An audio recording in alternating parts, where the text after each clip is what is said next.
All right, chat. Very unconventional stream. I'm going to be jumping into the voice call with Vinny and potentially Joel and a bunch of other moderators, Bass, Clef, Zot. So here we go. Let me know if anything's weird, like I forgot to change the capture to the game or whatever, because my mind is going to be very separated, thinking of a lot of stuff at once. So, all right. Wish me luck.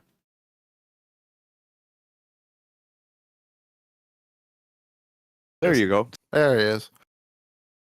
Hello, can you hear me okay? Hi, yeah. Cool. Yes. So, do we want to just start with just arena mode right away since everyone's here? Yeah. Sure. Mm-hmm. All right. We'll do a bunch of arena games, then we'll whittle down to co-op. Yeah, so like in the single player, it looks like there's just 2 missions that are available right now. But there's like 3 different difficulty levels for each one, and then there's also like a challenge mode. I don't know exactly what it means, but there's like certain modifiers I think that you can do. But I think there should be a variety of like arena maps, which seem good. So I'll start a server, and then it'll be like a lobby code thing that I'll put in the chat. Mm-hmm. Okay. Hopefully I don't have to do... Probably should have tested this, but hopefully I don't have to like forward certain ports or whatever for servers to work. That would be bad.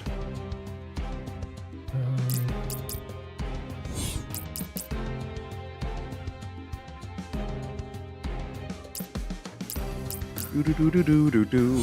Who did that just now? Huh? Was that you, Mono? Maybe? I sometimes... Did you do the lick? Sing songs when I don't realize I'm singing songs. Oh. It is really loud. It is a very loud game, yeah. I had to lower I have it. it at 25. I have Actually, it at 11%. Damn. I like, because I wanted to look a bit crustier, so I'm playing in a 800 by 600 window, just so I get that like 4:3 aspect ratio, and I turned off anti-aliasing and all that stuff. Even though I guess Nintendo 64 did have anti-aliasing, so it's probably incorrect to have jagged edges on stuff, so who knows? The real experience, except it's not really. Yeah. Okay, so it looks like they have a bunch, like all the kind of GoldenEye stuff where we have, you know, what weapon presets do you want? I'll just do random for everything, but, you know, they have like handguns, automatics, power weapons, explosives. You know what? Maybe I'll make a lobby then. You want to make the Maybe choices it would be and better stuff? Yeah, so I Sure. can pick the choices. But don't show the lobby code on stream. No. So arena never challenges had a- cooperative. All right. Office, castle, temple, and parking. Office. Let's see what weapons we have here. Decent little collection so far.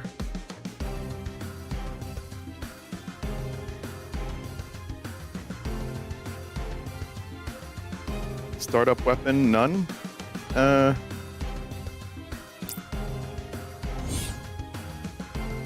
Raptor 7, sure, that looks like a good set of weapons. Deathmatch, briefcase or zone, bots. Oh, there's bots too. We could try that later. Yeah. Joel's code has been used by someone else. I think the playtest is free to anyone right now. At least someone in my Discord is like, Yeah. oh, I can just go on the Steam store and get it. So, Most prepared streamer.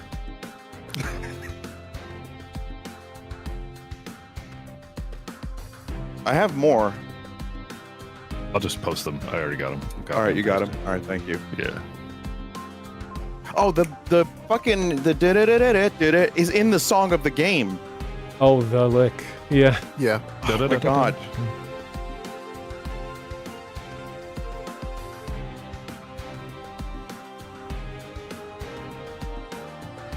God, it's central to the damn song. All right, I'm gonna copy the lobby code, and I'm gonna paste the lobby code. Why did Gray Leno seems. Guys, I don't know who the fuck these people are.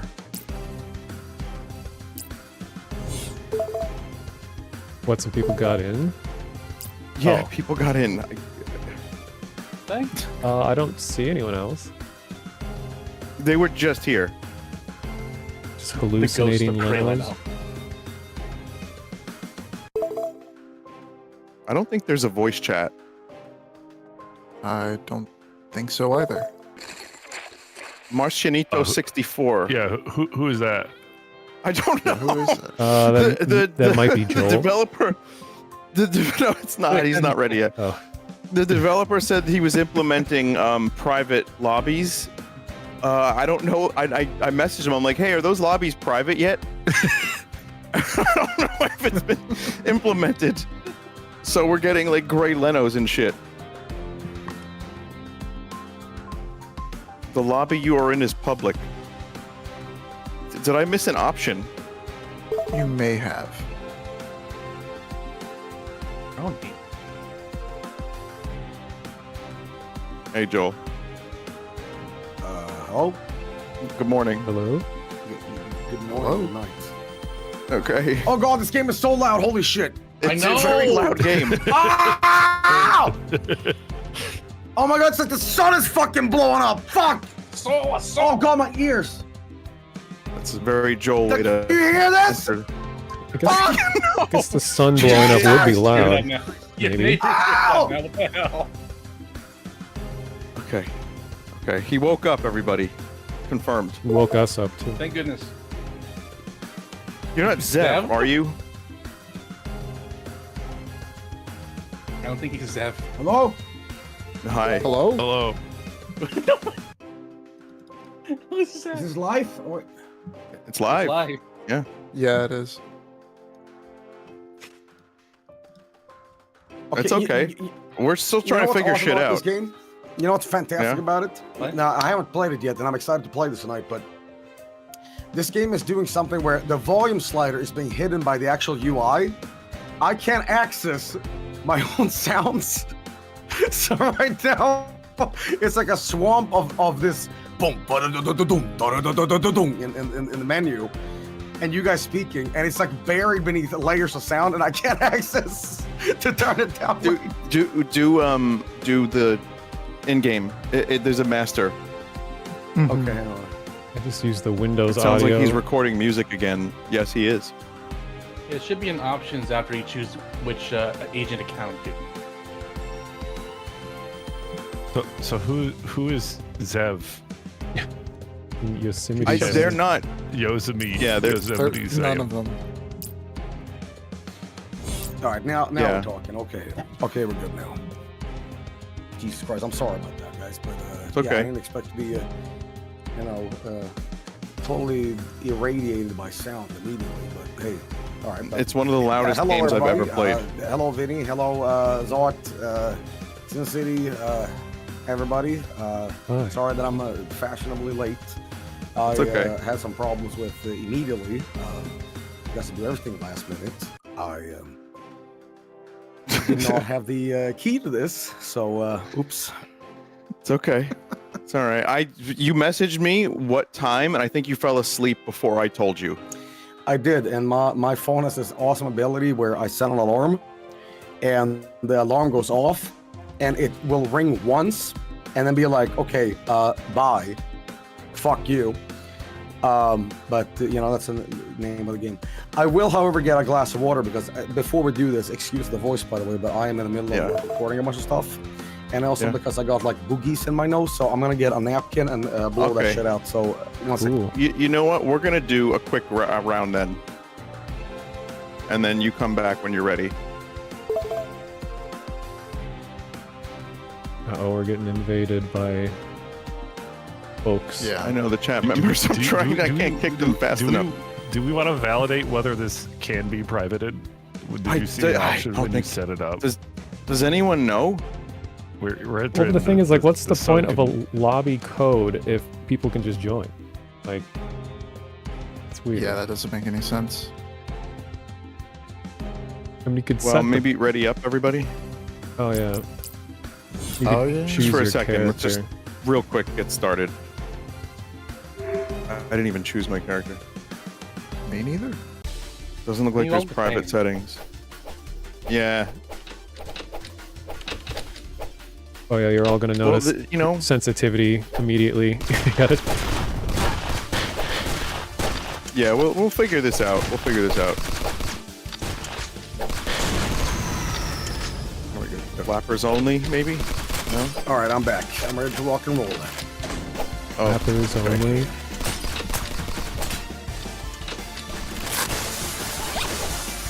that's spawn protection? There might be. Either that, or they're just invincible. Why the fuck? Why the fuck is the server called that?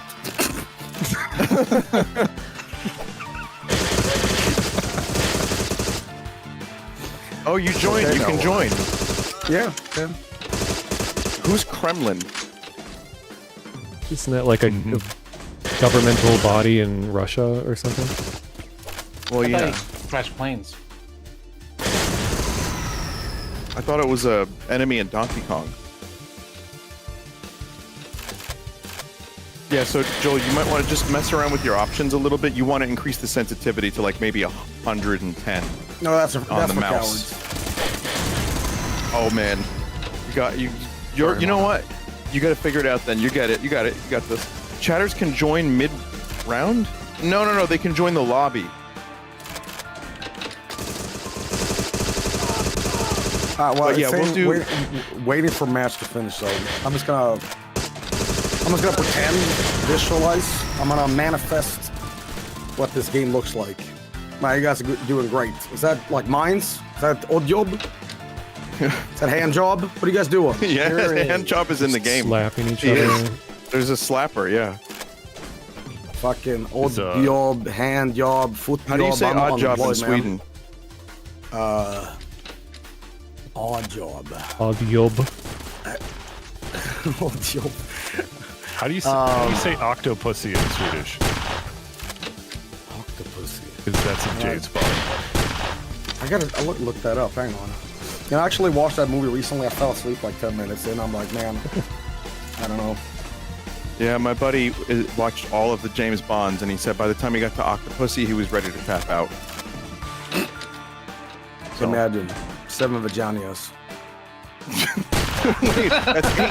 That's 8. Well, whatever. Eight legs. I think that would be Septipussy, right? Maybe you are the eighth. That's the plot. You know what? That's the plot of the movie. James, you were the 8th pussy. Money pussy. It's me, Bond, James Bond. You guys ever seen that last Strong movie you ever did? Like League of Extraordinary Diamonds. Gentlemen? Oh, never say never again. No. It's like the last one he ever did. Oh, the last No, film. League of not the Extraordinary cop, Gentlemen, you fucking- said. It's like X-Men, but with like Yeah, that's League of Yeah, Their League own of X-Men. Extraordinary Gentlemen. It has. Yeah, dude with an umbrella. It like all the Yeah. folkloric like movie monsters and stuff. had Jekyll was the Hulk in it, and there was an invisible guy, and they had a The car. Hulk. That's all I remember. You're I best. have never seen the movie. I'm aware of it. It's not great. You're best. He also, Winners go home and fuck the prom queen. That's from The Rock. that's the cop, yeah. Also, Sean Connery turned down the role of Gandalf because he didn't understand it. He was like, this wizard shit makes no sense. So, I don't know. And then he took League of Extraordinary Gentlemen. Ew. I had my mom over for Christmas, you know, and she had never watched Lord of the Rings before. We've tried to watch the original movie like 2-3 times, and she like ends up like walking out of the sofa like midway through the movie because she's bored. And I said, we have to Yeah. watch this movie. You have to like understand this. This is like a great movie. And I was like, all right, now sit down. Let's watch. And she enjoyed it, but like at times she thought it was a comedy. Like she kept laughing at really inappropriate shit. She kept Like laughing what? at Gimli because he just looked funny. You know, like, well, There's a story there. Continue, and then I'll tell you the Gimli story. Go ahead. well. Did she like it? No, she did, and you know, I realized that like I like Lord of the Rings for like, you know, for its actual merit as a movie, but I realized that it's basically Star Wars. It appeals to everybody's taste somehow. You know, like my mom, she likes the quote unquote comedy. You know, it's like, you know, nobody tosses a dwarf or whatever the fuck. Yeah. But for me, I mean, it's like skeletons in it, so it appeals to somebody. There's ghost skeletons too, yeah. Yeah, you know, but go ahead. My Gimli story is he was allergic to the prosthetics. So his eyes, John Rhys Davies' eyes were fucked up on purpose. Well, not on purpose, but he was allergic. So he filmed all of those scenes and his eyes were like puffy and gross. So there are times where you look at Gimli and his face is legitimately fucked up on, and it's because the allergy. No. Yeah. I was speaking of prosthetics, this will interest you, Vinny, but a few years ago, I was like, you know, now that I'm a grown man, I can be responsible with my money. I was wondering, like, can I buy Star Trek props? Because you can always find on eBay, like, you know. Oh, like and I found Mike and Neelix's Jay? teeth. Yep. What do you mean?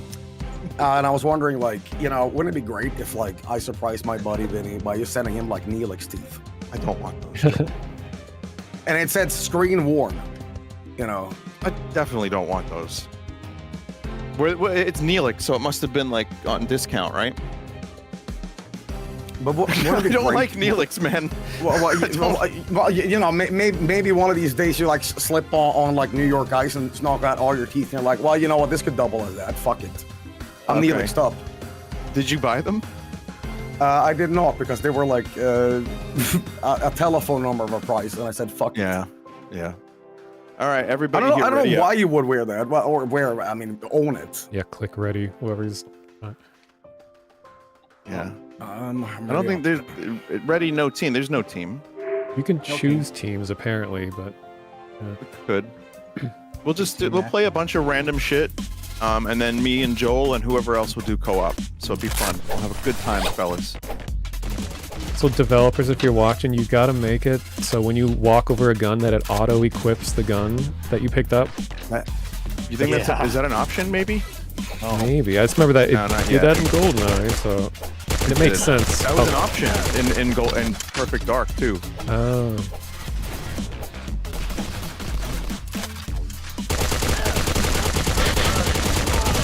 It always kind of feels like cheating to use mouse and keyboard in a game like this. Joel, I also. The mouse and keyboard in this game feels like GoldenEye still somehow, which is kind of crazy. Yeah, it's like intentionally sluggish. Yeah. I was gonna say I looked into Star Trek props and Blade Runner props, and I saw the cheapest Blade Runner prop. You I like could Blade possibly Runner? buy. Sorry. Take a shot. And I saw it was basically on the street, and it was like a little street sign, and it was maybe like, I don't know, 12 by 24 inches. And I was like, oh, I could maybe buy that. No, it was like 4 figures. You know, it's like $2,000. I'm like, fuck that. But I Yeah, also, you know, at one point, I almost bought a David Gilmour guitar that he owned. Not almost, but I considered joining an auction. Oh, you like That ended up Metallica? going for about, yeah, I do. David Gilmour from Metallica. Joel, he bends from 10 to 14, and then over and over and over again. But that guitar ended up going for, I think, about $80,000 or something like that. So obviously, I didn't even bother. But yeah. Yeah, well, you know, you see these things online like, should I? And The answer is no. Here's what you do instead. Just go on Temu, all right? Get a signature, some actor you've never heard of, all right? And say that you're a movie fan, you know, like, fuck it. That's what I almost did yesterday, actually. I was looking up stuff, and I'm like, you know what? How the fuck can things from Temu be signed by an actor? You know, I was like, I think it was like, fuck, it was some movie I looked up. Like a Commando poster with Arnold on, and I'm like, right, okay. And what I think it is, the signing is actually just like a Google watermark on the thing. It's a JPEG that they like upscaled. But you know, I do shit on Temu all the time, and you know, I say this to anybody. Temu is fine if you want to buy something that is like from the kitchen, like a spoon. But anything electronic, and you're gonna end up with like a nuclear factory that's gonna blow up your house. So fuck it, don't do it. Yeah, that sounds like a Anything bad below idea. like $5, you're fine. Yeah. Also, I might contradict myself here because the mouse sensitivity. I went into this saying you're a coward if you change this. Now I'm a giant sloppy pussy. I'm sorry. That's okay. That's all right. You have to figure this thing out on your own. I did 100. Yeah, I'm doing or so, this. and I'm it doing won't- fucking ice skates on my fucking computer desk. It's Hear this? insane. I think they updated it for high 25. DPI mice. They updated it, and I think that's why it's all fucked up. It still doesn't work though. That update did not Oh, fix cool. it. Never mind. Yeah, the game updated like 2 hours ago. Aim assist cannot be set in the options menu. Am I that bad? You're fine. I feel like aim got this, assist you is a got part this. of like the GoldenEye style. Feels more right. Yeah, we're all. I could turn it off. You want me to turn it off for a round? Oh, does it let you know do what? it like server wide? Yeah. Joel is quiet for us. I have Joel at 150%.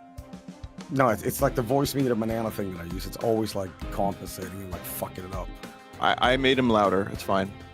Hello. Okay, yeah, you're good now. I'm gonna continue doing deathmatch while we all get them to the controls and everything, and I'll just keep fucking with different weapon sets. And you guys can change your character too if you click, select character. And I think they even have the, what is it, like Arctic Commando that everyone played as in GoldenEye. He's like, he's the most badass dude. Hell yeah. Even though I usually chose scientist. Because am a nerd. I appreciate the They had to correction. correct yourself. mid-sentence. Just want to make sure that nothing's changed since then yet. There's a character called Pulp. Oh yeah, Pulp is the main villain and he looks like Daniel Radcliffe. That was the Oh. guy hanging out of the helicopter in the beginning. Oh, All right. Hey, wait a minute. Speaking of Lord of the Rings, Boromir. Yeah. Wasn't he Sean Bean, 067 or GoldenEye. whatever? Fuck. Scene Bean? 006. That's him, Scene Right. Bean. Now I got a bird podcast. Cool. Yeah. Well, he's gold 0067. I think he is 67 years old actually, so that's kind of checks out. Wow. Recently rewatched GoldenEye, and the scene after like the introduction is Pierce Brosnan's James Bond racing a Ferrari Ready up, with listen. what's the femme fatale in the movie? I forget. Is it Femke Jensen? Genya. Xenia Oh, on yeah. the top. Yeah, yeah. Then ready the up. music that plays, the All right. music that plays during that scene is the most penisy music I've ever heard in a James Oh yeah, Bond Vinny, didn't you movie. get the It's- movie soundtrack instead of the game yeah. soundtrack one? I didn't know the It's- difference when I was a kid. It's so bad. It's so bad. So there's a James Bond YouTuber, and he rated all of the soundtracks for, I forget the person's name, but he rated all the soundtracks. I think GoldenEye was like very, very close to the bottom, if not the bottom. Yeah, it's not great. It's a weird. I mean, I like the theme song. I think that's good. Tina Turner, she did a good job. Is that the one? Golden Knight. Is for your pleasure. That's what this is. Yeah, that one. Ever seen the Peter Srenovich skit about when Ringo did the Gold Member or Gold Finger? That's it. No. What's his name? Goldfinger. I gotta link you that later. Yeah, please do. Isn't I'm he? just a bloody singer. He does an impression of all the Beatles, right? Peter First Runner, and he's in Shaun of the Dead. He was also Dark Maul. on Yeah. Dark. Yeah, he was that one line. Isn't he also Yeah. Butterfield Diet? Yeah. Oh yeah, he is Butterfield. Yes, Yeah. yes. And the kitchen gun. This Bang, bang. This level is. I hate to do this again, guys. But it reminds me of Blade Runner 2049. I'm sorry, it just does. The game lets you have 20 proximity mines, and I set up like the ultimate trap. Like, oh, I'm gonna be invincible, but then I blew myself up and died and lost everything. So. Yeah.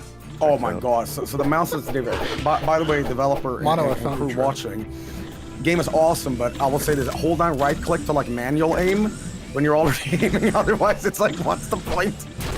I guess if you're using a controller, I suppose. But my god. Don't Yeah. do that. Yeah, it's kind of nuts. Oh my God, Sin. Well, they actually remember the detail where you can stick mines to players. I forgot that was even a feature. So you could put like remote mines attached to a person and just wait until they get near the other players to fuck? blow them up. Did we just kill each other like at the same Yeah. time? Same exact time. Wow. Schrodinger good. streamer. Yeah. Schrodinger. What the fuck, dude? You can blast people through walls? Hey, that was a classic GoldenEye moment where you can shoot through the little door, or the little window in the door. You can use the door as cover. Wow. Okay. So Yeah, I we're guess you back can in the do that. 90s. Okay. Like I the, got be- fragged by my own mine on spawn. That's amazing. like the beginning of the first bunker level in GoldenEye where you shoot the dudes that are waiting in the room. Oh my God, the this fuck was a is wrong? bad idea. Proximity mines was such a bad idea. Yeah, I miss the rolling explosions like you were saying, Vinny. Usually this I would turn know. into like 5 FPS of constant explosions at all times. You could like make choke points because someone couldn't get past for 5 seconds. Right. I will say this from this era of video games, you know, I haven't seen any like torturous death animations. That's why I always love Turok so much. Like some of these enemies when they die from the N64 era, like they don't just like flop over and die. They sit there and like beg as their soul is being extracted into hell, like that. Yeah. And what I love in GoldenEye, like the death animations could be up to like fucking 10 minutes of just like, please let me die. You know, I'm more lead than blood right now. Because you know what, when you play these games and they do the hit scans and they keep just shooting you a little bit, you want them to suffer for even crossing you. You know, so you sit there with, you know, the, you know, whatever weapon of choice, just go, die, feel my anger. You know. Yeah. It was I funny. promise I'm miss- normal. No, you're good. I like that too. I like seeing my opponents suffer. But I feel like that's what kind of we're missing that, like the animation deaths. Like I know ragdolls are great and everything, and like procedural deaths are fine, but I like seeing like actual animations. They're fun. Pretty sure these are scripted in this game anyway. Looks like they're hand animated. Vinny, are you and Joel gonna do a co-op playthrough of the new Turok game? I'd rather drill out all my fucking teeth. It makes me angry that game exists. I'd rather eat my teeth off. And well, you're gonna get some Neelix teeth.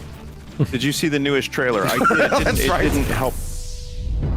Didn't help at all. It still looks like every other fucking nonsense. Well, you know, both me and Vinny, we saw this, and you know, we had sort of similar reactions to, you know, seeing our family being, you know, incinerated alive in front of us. But my point is, well, about the new Turok game is like, I want this game to be good. I don't want this game to fail, but it's kind of been like silently shit canned because, you know, people like us have basically said, please no. However, there's a lot to this Turok thing that's a problem for me. It's the fact that it's always online, you know, and I don't really mind it that much. But like, listen, it's not gotta be really good. 97 anymore. It's not gonna be, you know, Seeds of Evil anymore. But for me, just make it good. You know, that's a stipulation, bottom line, because, you know, Stone Cold said so. I know. But yeah, the new Turok game. I mean, if it's good, I'll happily play it.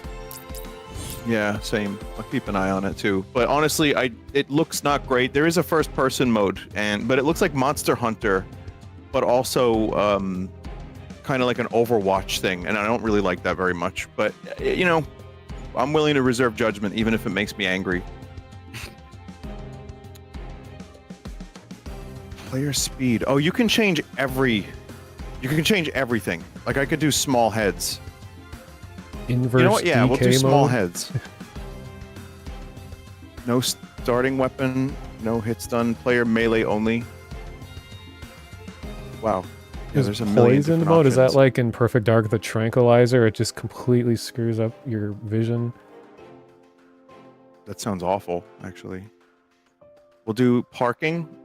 I have bots added, so let's see what happens. I love You know, playing speaking in of Turok, you know, I love Night Dive Studios, but you know what they fucking need to do, and I know that they say specifically we're not doing this, but Workshop. after what's that? No, go ahead.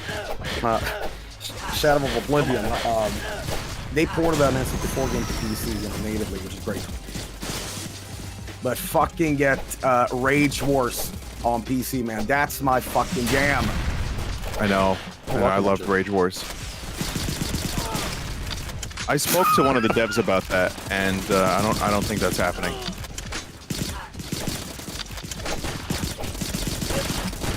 Just got killed by a bot. There's so many bots. Yeah, When no, I there's was, there's no, this is a 8 human and 8 bot. It's gonna get messy. Shoot. When I was a kid and I played Rage Wars with a friend, you know, this is like 90s technology. We got a TV that fell over to crush a baby. You know, and the sound quality back then, it was just like, you know, a tube CRT and everything. And the dad was so awesome because, you know, he was at work all day working in some fucking factory, and he came home and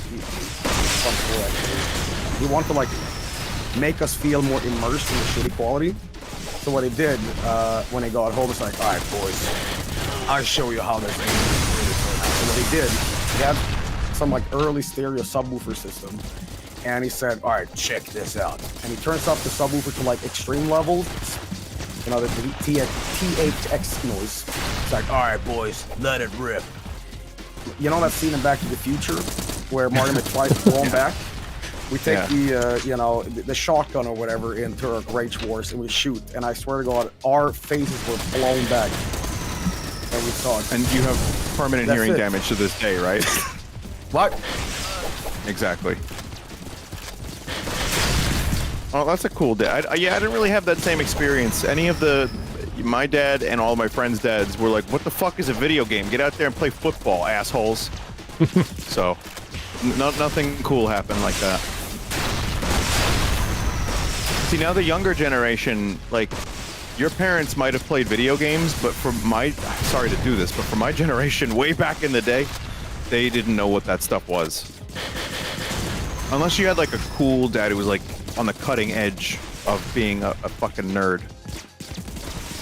You know, throughout my childhood, I always have to like sanitize my video game content and Pokemon cards, all that shit from my parents. Not necessarily because they were like against it, but I always want to like defend my things that I enjoyed as a you know, fun art form that's like positive and nice. So when, you know, the rumors about, you know, GTA being like prostitute and murder simulator just came out, I was like, oh fuck. So whenever, you know, mom and dad watched me play video games, they would turn into a traffic simulator. And I'm like, oh, this game is great because it teaches you how to drive. Oh, don't go against the red light, or else, you know, the police will get you in jail. Oops. But for me, well, a really good thing is a kind of an anecdotal story that I'm gonna, you know, really condense down. But so as you know, I have a half brother, and Silent Hill 2 just came out. I don't remember how old I was. It went down to like, you know, southern Sweden, and you know, I'm sleeping over to the place, and I've told this story on my stream, so I'm sure some people be like, I've already heard this shit, but whatever the fuck, Okay. I'm just gonna regurgitate it at this point. And anyway, so Silent Hill comes out, my brother wants to rent it, and I've never really sat down and played a horror game before, right? Like I played, you know, like incidental horror games, but not a pure horror game. So my brother's friend has this game, and he's like, well, I'm off at work, so we're gonna take this game, putting in a mailbox. So we're gonna go there in the middle of the night, pick up this thing, and then we're gonna play it. So we go over to this place, get back to my brother's place, and you know, my brother was like immersive. He wanted me to like feel the horror, right? Yes. So what he did, you know, and again, prior to this, no horror games. he cranks the volume all the fucking way. The green little volume slider on the game, on the CRT, max. Curtains down, right? Yeah. And I'm just sitting there and, you know, what the fuck is this thing? And I can feel like this mist of the CRT white noise just seeping into the room. And at the same time, I'm just feeling my ass sink into this cushion like it's alive. The sofa is just eating my ass. And then, like, I feel this game is fucking coming alive. You know, it's like these monsters, the white noise, and it's just this hotel. It's creepy as fuck. Yeah. Had a great time, but, you know, I want to be like, it's like on a roller coaster ride. I couldn't get the fuck out of there. It's so scary. Anyway, loved it. We couldn't get past the part, and this is like prior to Game Facts. But anyway, so the next day, there's the point of the story, is that my brother never had the experience of like, hey, maybe I need to sanitize my content a little bit in front of like stuff, right? So what happens the next day, my grandma, my mom, and my dad go up to pick me up. And they are very much in the 90s sort of scapegoating craze of saying, you know, video games is this satanic tool made by the devil to like deceive children and turn them into killers. So again, prior to this, my experience is let's sanitize everything so they don't take these things away. So exactly. They come around. What's the first thing that happens? They open the door to come in, and my brother is beating a nurse to death with a pipe wrench. And I'm like, don't do that. They're gonna fucking take this away. And you know what my brother's response is? You know what he says? What? Hey, look at the fucking blood. That's awesome. And in the meantime, my grandma's going, see, this is what I mean? This shit. Well, I didn't say shit, but you know, the equivalent of it. This is why they're turning into killers. And my brother still is non-stop beating this nurse up. Hey, look at that blood. Oh my So no more God. Silent Hill after that. Oh my God, really? Was that like, did they once. get pissed at every video games from then, or no? No, it was just like, is this what you've been teaching Joel? We leave him alone with you for Right. like a day. How to and he's beat up playing murder nurses. simulators. Oh my God. Look at it the was a blood. Manhunt. yeah. That was a fucking, did you ever play that. Manhunt? That shit this was was fucking crazy. I never played Manhunt, but basically because there was so much controversy around it that I'm like, is this some sort of like fetish game? Is this fetish? Like, oh, what is all this controversy? It's like you stab people in the neck with scissors. I'm like, fuck that. I want CJ with a jetpack, man. I mean, Never got into that Manhunt. was, yeah. Neither did I, actually. I remember playing, there was another Rockstar game. It was like State of Emergency. It was just like, Oh yeah. you just had like 100 dudes on the screen at the same time and just like killed people. That seems to be the Rockstar like motto, is just kill people. You know, I feel like that era, they basically, with that fucking lawyer and everything, I think in the sort of like cultural zeitgeist, Rockstar was riding on such a high of, you know, controversy that like, okay, we have these GTA games and, you know, these lawyers are saying it's turning people into killers. Jack Thompson, guy. Yeah. And I feel at that time, they were like, okay, what do we do next? Should we sanitize our shit? Kind of like what my brother didn't do? No, they make a murder game called Manhunt. And they're like, okay, now we're even more violent. seriously. What do we do next? Because all these kids are playing these video games to make sure that, you know, we have a bad reputation. Fucking bully. A game for you bully kids, TM. Even though that's not it, but yeah. No. They should have made Porn Hunt after that. That would have really sold well. No, I mean, like, it worked at that time. I don't know if maybe it still works in different ways, but there's also, like, probably a good chunk of people that would just immediately be like, no, thank you. But I also feel like the amount of people that play video games now has, like, tripled. So I think there's still a market for crazy shit like that.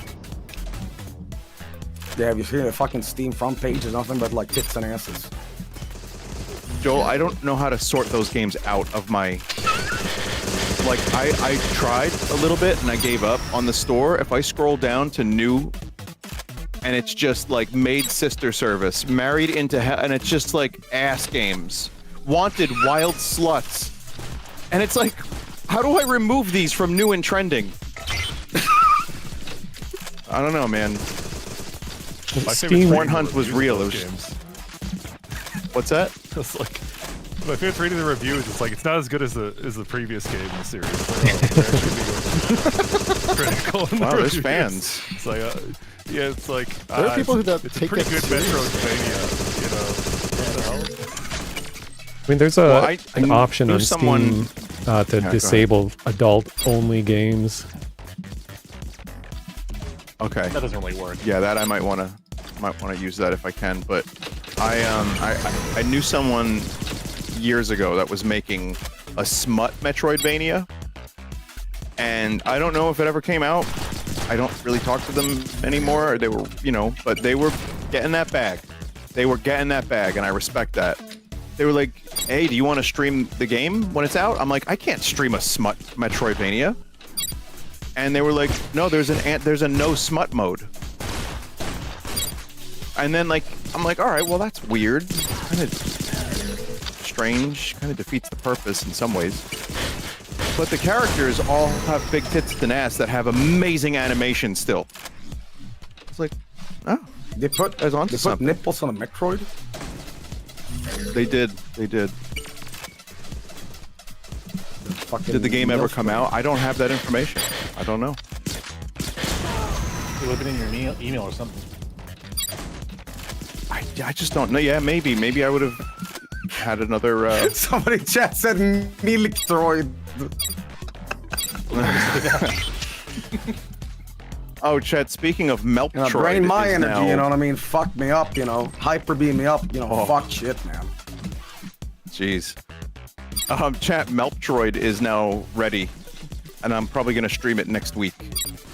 So it's Metroid but Vinetroid, basically. So it'll be fun. I caught you. I wouldn't be streaming surprised if there's a the new friend in Prime there. game. So I didn't get to see the finale of it. I haven't caught up to that yet. But it was goofy, right? It was goofy, right? It's No goofy? saying no, it was, but it also saying was yes or no. Booty is not. Okay, no goofy for booty. It's complicated, Joel. It's complicated is my answer. I hate to use the word mid, but it's above mid. Let's put it that way. Okay, so no Yeah. goofy. Listen, it's not that fucking complicated, buddy. All it is It's like goofy, yes, complicated. no, it's a check mark. I don't fucking is play no shit check unless mark. it's fucking goofy. Right. There are some really good moments, but then there's also moments that really drag the whole game down. Yeah. So you get both. Joel, what's okay, so Joel, let me ask you a question. I'm gonna ask this question to everybody in here. So much like I love Zelda 2, what is the worst game that you love, Joel? Let's start with you. Ooh, worst game that I love. Yeah. Man, that's Mr. Bones? a lot of people. You know what, Mr. Bones. It's one of those things where I like traumatizing games because it's like I had a fucking frustrating time playing throughout it. It's basically I went to Vietnam playing it, right? I have horror stories from it. But watching documentaries about it afterwards, like, oh, okay, and now I understand even more about this awful events, right? And what I'm trying to say is like, when I play shitty games, I now have the knowledge to torture other people with the same thing. So Mr. Bones lately, I can say absolutely, but Jesus, when it comes to just bad games that I absolutely hate, I don't know, right now, probably Mr. Bones is late, but Ask Me No More is probably going to be something else, but if I can say an if you think of objective one. sort of like just sort of baseline thing that isn't recent, I'd say probably Desert Bus, the Penn and Teller thing. Okay. Yeah, you played enough of that, God knows. Someone said DK64, and here's the thing, I am a DK64. Whoa, who's that guy? Let me mod that guy. That guy's getting fucking banned and modded. Holy shit, what are you? Yeah. I like DK64. Oh, dude, I'm gonna make a You know fucking what? religion out of you for that kind of statement. I'm gonna staple you to the cross, buddy.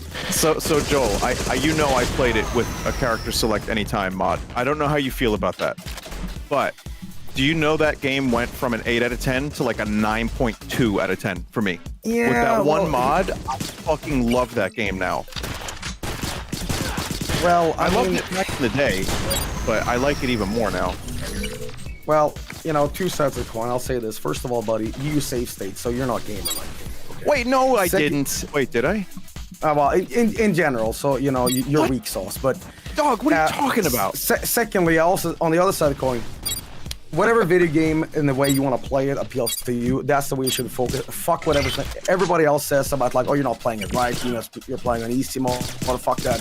Video games is entertainment, and you need to have a good time playing. And that's why you should have been playing Desert Bus 5 times in a row. My point is, if you enjoy it that way, sure, go ahead, but you are a coward. I mean, I tend to enjoy well-paced video games. It just so happens DK64 is now much better paced when you have character select. That didn't stop me from playing DK64 like 4 times or so as a kid. God damn, you're good at this base. Base has won every round since we started. Yeah. Well, you know what it is? He's got expert. He's an expert. Yeah. Would you say Zelda 2 is really a bad game for you to say it's the worst game that you love? I No. mean, Is that a VTuber? I mean, in your position, Vinny, what is the worst game that you love if it's not Zelda 2? I think that'd be the question for you.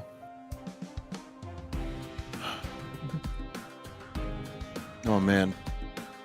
Because my answer is Advent Rising, and that is a big piece of shit. I'm aware of it. I want to know yours. Well, I like Advent Rising because it's a piece of shit, and every year I start it up on PC and I play it till it crashes, and then I go out for like a hot dog. It's very fun for me.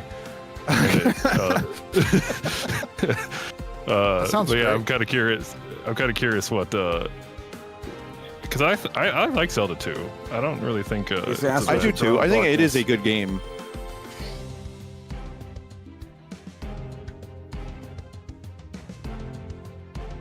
Yeah, no, it's a good game. I don't know. I mean, Turok is a game that some people have a lot of hard times with, like because of the level design. But I kind of love that game.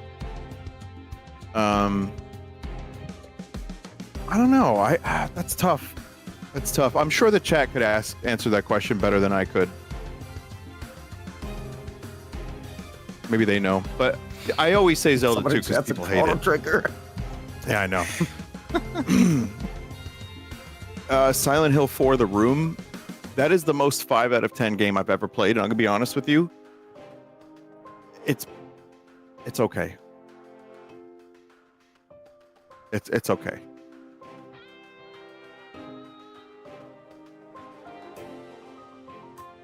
Who's ready? Who has the ready up? I wonder. There we go. All right. So we'll do this, and then we'll do. What? I'll do co-op after this. All right. I'll turn my cheats off. Thank you. All right. So this is capture the briefcase, I think, or something like that, or zone control. We just played that, didn't we? Zone control. Oh no, that was capture Zone the briefcase. control, yeah. This is teams, and this is zone control. So top left is what team you're on. It's like fetish music, man. Oh no, Like, friendly see that. fire's on too, so you might as well not have teams. Oh fuck. Yeah, don't shoot people on your own. Oh yeah. Okay. Voting color. I am blue. Dabba-dee-ba-da-ba. Are we color? Oh, the our color thing. Okay. You shot okay. me. That was it. Thank you, Sin. Wow, what is this? I know what's going on here. It's like Ben Andril music, man. Fuck! Yeah, got lucky with that one. Oh! Who is Renato VT? Just showed up. Yeah. I'm saying. Hey, they can't speak, so I don't mind. Is there dual wielding in this game? Maybe not yet, but they're probably. I would imagine there Yeah, should the be. trailers and stuff show like pretty much everything that has happened in GoldenEye 64. They're recreating here in an alternate universe. Okay, I just had a brain fart. I pressed spacebar to jump. Okay, we don't I play know. like that. I've been trying to like crouch and do all the like modern FPS stuff. Yeah, no crouching, no jumping, no running. No kidding. Oop. Renako VT is a latex VTuber. Okay. I don't want to know what that means. I'm gonna leave it there. Thank you. mean, it seems pretty self-explanatory. Like a yeah, you know what? Now that you say it, sure, yeah, Joel, I think we would have a word for this.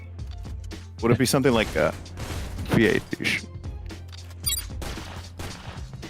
That's your word, but I'll remember that when I pump you full of it. No, we're on the same team. Oh wait, no. Oh shit. Okay, well I'll betray you. We're not. Never mind. No, Joel, your bullshit has infected my vocabulary quite a bit. You have a way with words, so. Thing that I've been saying a lot lately is like a meme through Vinny, through Joel. I've been saying, let's check it out all the time. He hates that. He hates that. It's like a three-tiered meme. It like takes a while to explain where it comes from. Sorry, pal. I like fentanyl. That's a good one. I like the way he says that. Honestly, you know, it's a Swedish way of saying it. Yeah. But hearing it normal now, like I fucked my own vocabulary. My terminology is like fucked because of it. So when I hear people say it normally, I want to like correct them and be like, actually. Yeah, you have the benefit of having a bunch of English-speaking American friends, and so you're like, and you stream in English, so you're probably better at English than I am at this point. I mean, that's something that like the internet has done in general. Is it's like Americanizing all of the accents around the world because of the exposure to like the internet and TV and Well, stuff. people think I'm Mexican, man. Right. What? I remember that. Yeah, there was like I think it was on a link to the past stream or something I did, and it was like some guy coming into chat being like, "Can this Mexican streamer shut up already?" That's an astounding comment. Okay.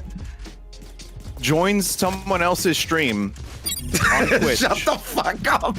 Tells them to know that they have to shut up. What are people saying? Well, you know, Sweden. I don't fucking know. Maybe they like accidentally like hit the TV or something and accidentally went on the Twitch app or something, and they can't shut the fucking thing off because they went out of batteries or. I don't know what the procedure here is. Just shut the fuck up. Joel, I've been two things. One is, do you know Homero? Do you know that one yet? Oh, that's an old classic. Yeah. What about? Is it a classic? I just heard it for the first time. Homero. Okay, so that's one. Two, do you know there's a gazebo on this level? You know about gazebo?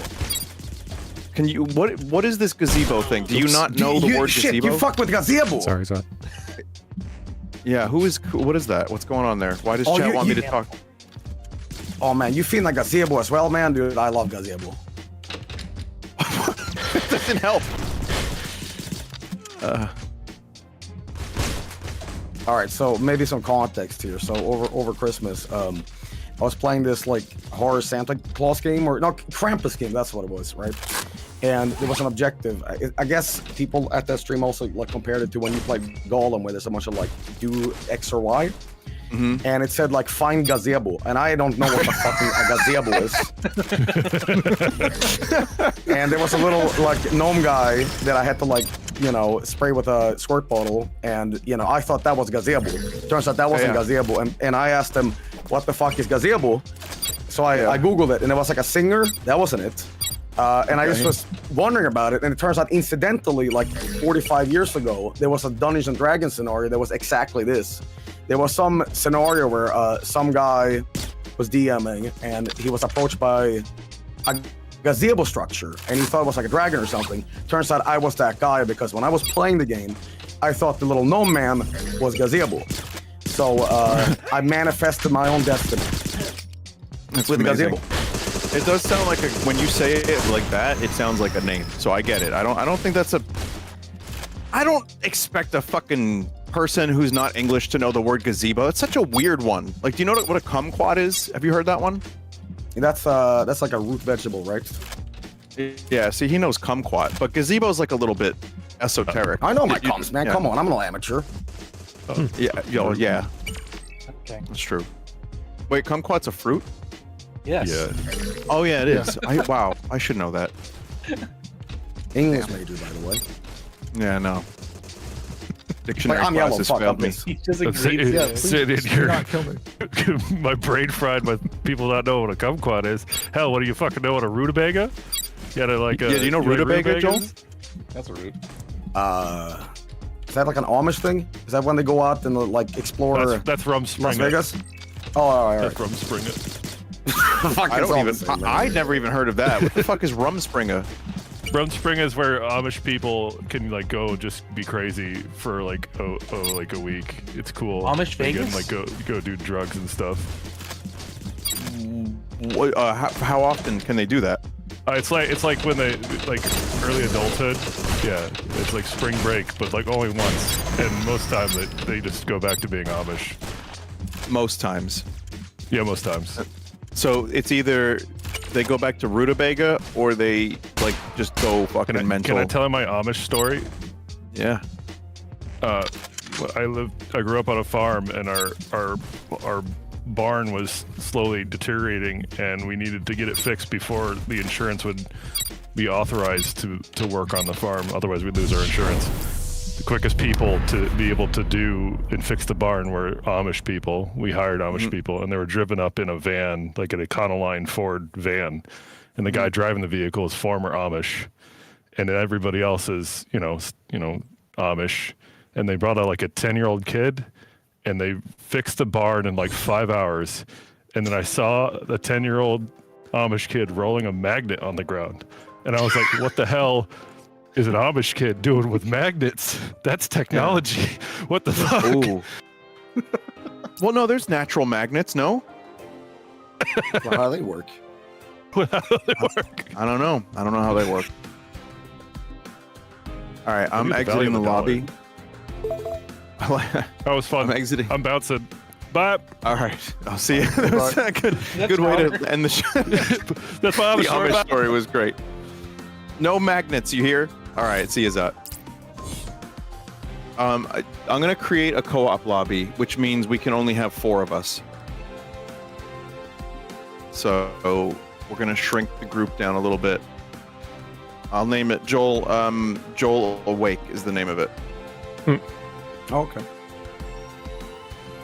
There's also challenges. Let's try challenges first. That's also only 4 players. So Well, I think Big challenges Sean so are far is like trying to fucking get the mouse aiming right.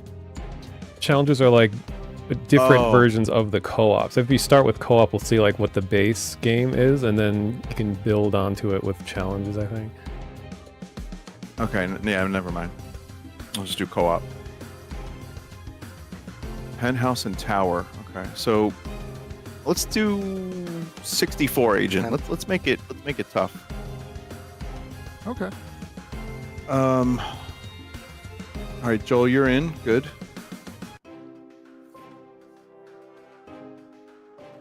What? Whoa. The game just crashed. Yeah, Yeah, it just crashed. Uh-oh. This is why you do it. Well, I saw a chat member join. So I would ask you, dear chat member, to let us join if possible. If this works, I hope it works. Online. Create.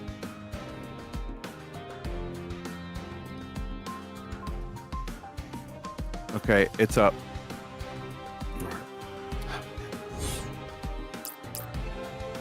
Okay.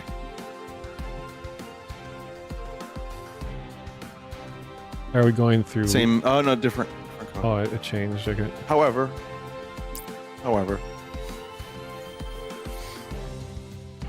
I guess it's just whoever joins first from this group. Destroy All right, sorry, Mono. Oh. Plant tracker on helicopter access service elevator. I won't No, you remember can- any of that. You can hang Mono. You can do the next level with us. Sure. Yeah, I can take off after this one. Yeah. All right, let's do it. Okay, so we're gonna be serious gamers now. All right. I always wished GoldenEye had co-op, and then when Perfect Dark had co-op, it ran like shit. He's Daniel Radcliffe. Speaking of Turok, do you guys remember Seeds of Evil and you know the quote-unquote co-op mode, and all you did was I play a do. deathmatch, local with a buddy, and then you just would do a level warp inside and pretend it's like I think I'll co-op. just stream Vinny's stream. I remember doing that and then doing the second level and riding a dinosaur co-op. And you had like the crossbow, the exclusive multiplayer weapon. Oh, yeah. It was fun. It was cool.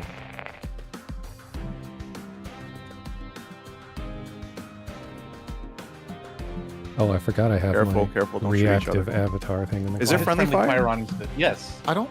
I think Let so. me try. Is it? Oh yeah, it's on. Uh, We are so fucked.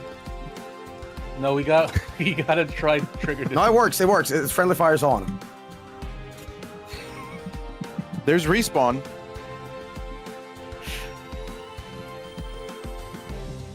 I wonder if they're going to implement the counter-operative mode from Perfect Dark. Uh-oh. Oh, I love that mode. I always wanted to see your that. game. Your Yeah. game is dick skin tight, and I really like it.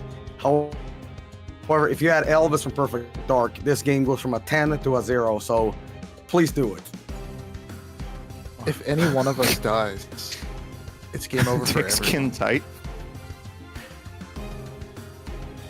Wait. If we wait. What? If any one of us dies? If any one of us it- dies, it's game over. Really? Yep. Feet Oh, hurts that's mode. hard. There's What does move that or mean? die, poisoned, time acceleration. Guys, there's no way to turn off the friendly fire. But Great. just don't put the You the just gotta be finger on the friendly. trigger, man. It's easy. Yeah. All right. Just be Okay. friendly. All right. It's easy And if I went you fast, try. so.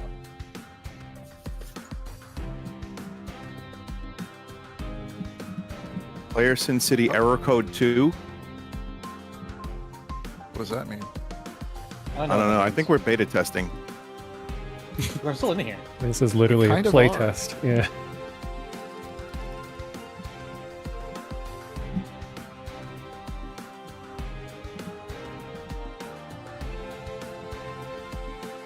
Wow, that was awesome.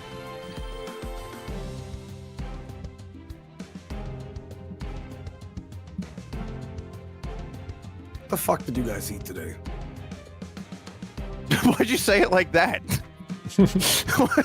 Well, you know, I need to understand my team here. I need to understand the dynamic. You know, do you guys have like a lot of carbs or something like that? Like, are you thinking strategically? What's going on here?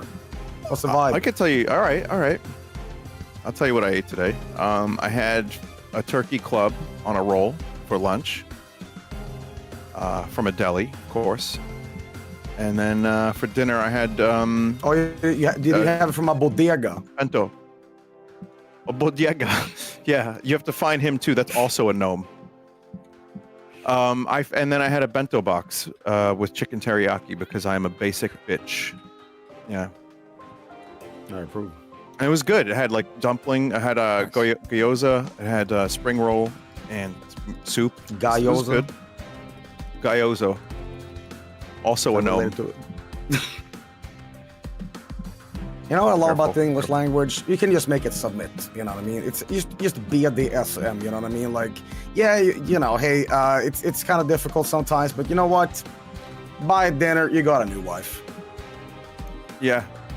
Wait, what? Yeah. Through and through. So, what did you guys eat for dinner then? I'm eating wings right now. You eat Like you're right eating now? right I now. have Like right now, when we're all right home, now. You know? Yeah, right now. Well, your you know, mouth's like that's covered in awesome. You know sauce? what? No, No, that's immersive no, because that's the that- golden experience. You know, you have a friend over, Cheeto fingers. You know what I mean? This is part of the Yeah. fucking experience, man. True. This game does have local multiplayer How too, about a split you? screen and all that. That's cool. Wait, is that an enemy? I Oh my have god, yes it is. not had dinner yet, So, and I died. okay. All right, sick. Good job, guys. Failed. Yeah, I, I don't did know have how we lunch failed. though. What'd you eat for lunch? For work today, we went to Keen's, so I had fried chicken. so that was good. I still haven't tried it. It's good. It's pretty good. It's a little expensive. What's though. that? What's that one place in America that calls horseradish sauce horsey sauce? Arby's. Guy Fieri, I think. His I place. don't know. No, that's like an actual place in Arby's America. calls it That's horsey sauce. Arby's. Yes, Yeah. that's Arby's. Yeah. Oh, right, yeah. Have you Horsey been to an sauce. Arby's, Joel?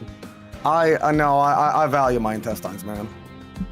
That said, You though, ate you did go to White Castle when you were in town. I did, but I You ate kind of White want to Castle poison myself a oysters. little bit for the fun experience. But like poisoning yourself Did you twice, get? that's You got just the silly. clam. You got the clam I got the nibblers, right? clam, a clam, yes, and I got, I found out like, when Harold and Harry, whatever the fuck, went to White Castle movie. I'm like, that must be a great experience in a White Castle. It's enough for warrant a whole movie as an advertisement for the thing. You tried it and it's like, oh, it's McDonald's, right? Okay. You know, I had a craving 2 weeks ago for White Castle, and I literally had it for dinner, and I hadn't in years. But weirdly, I got bacon, egg, and cheese sliders. That was my dinner with hash browns, and they crack the eggs like on the grill. It's like Okay. weird that they of all places do that. Someone's in the way on the stairs. I'm fucking stuck in you. There. Failed. What the fuck? Who died? I don't think anyone died. I think it was just glitched. This is All right, right, try next that level. again. Or do you want to beat that level? No, dude, I'm locked in. All I'm right. ready to do it. Let me do One more try. let's do One more it. try. I think you're playing on the Let's hardest beat the difficulty level. too. We are. We are.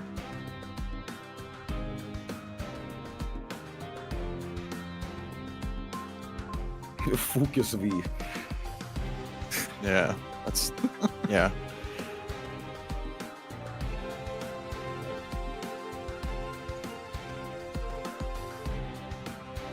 Oh, I'm not. Joel, are you gonna There we play eugenics? I will. Yes, I will. Shout out to my Cool. main man Eddie Murphy or whatever is making that game. Right? Main man Ed and Eddie. That was good. I call him Egg McMuffin, but I guess most of us do.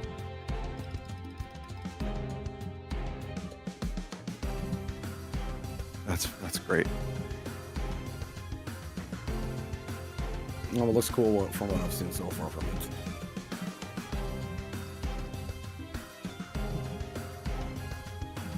I hope Joel never learns people's names. Yeah, me too. Should be like Hulk Hogan where he called everybody brother, right? Because it's like he couldn't remember because he Easy. met everybody. It's just like fuck it, just a man with two arms, brother. You know what I do? I've gotten to that point now in when I go to conventions where I've met people like 10 times and like they're YouTubers that I should know. I just call them, "What's your name?" a It good works. Yeah, it works. Well, I mean, isn't YouTuber kind of? They don't like it very much. Yeah, it's got saying like a slur. You know, like I prefer the lighthearted version by calling everybody PewDiePie. What's up, PewDiePie? It's popping gamer. That was, remember like 10 years ago, people just were like called me that just because they didn't know other. Okay. I'm sure you got it Vsauce? worse because you're from Sweden, so you got it probably too. But my friends, like my IRL friends that didn't really know other YouTubers, they heard of one YouTuber, they would call me PewDiePie just because they thought like, I know one guy. And that was, they just called me that. Yeah. Vsauce is still to this day, I'm getting confused. I get confused with you and Vsauce. Those are my two guys. You're like the science guy, You know, right? that's him. I do that. Yeah. Did you guys plant the tracker yet? That on was the my helicopter? fault. Oh, I do not have the tracker. I got one. I died, but I respawned. Speaking of YouTuber stuff, I don't did know you see Iron Lung how yet? this game works. What's up? Did you see Iron Lung yet? No, did you? Yeah, I did. Huh. That was pretty good. It's pretty good. Did you go to the It theater? was legitimate.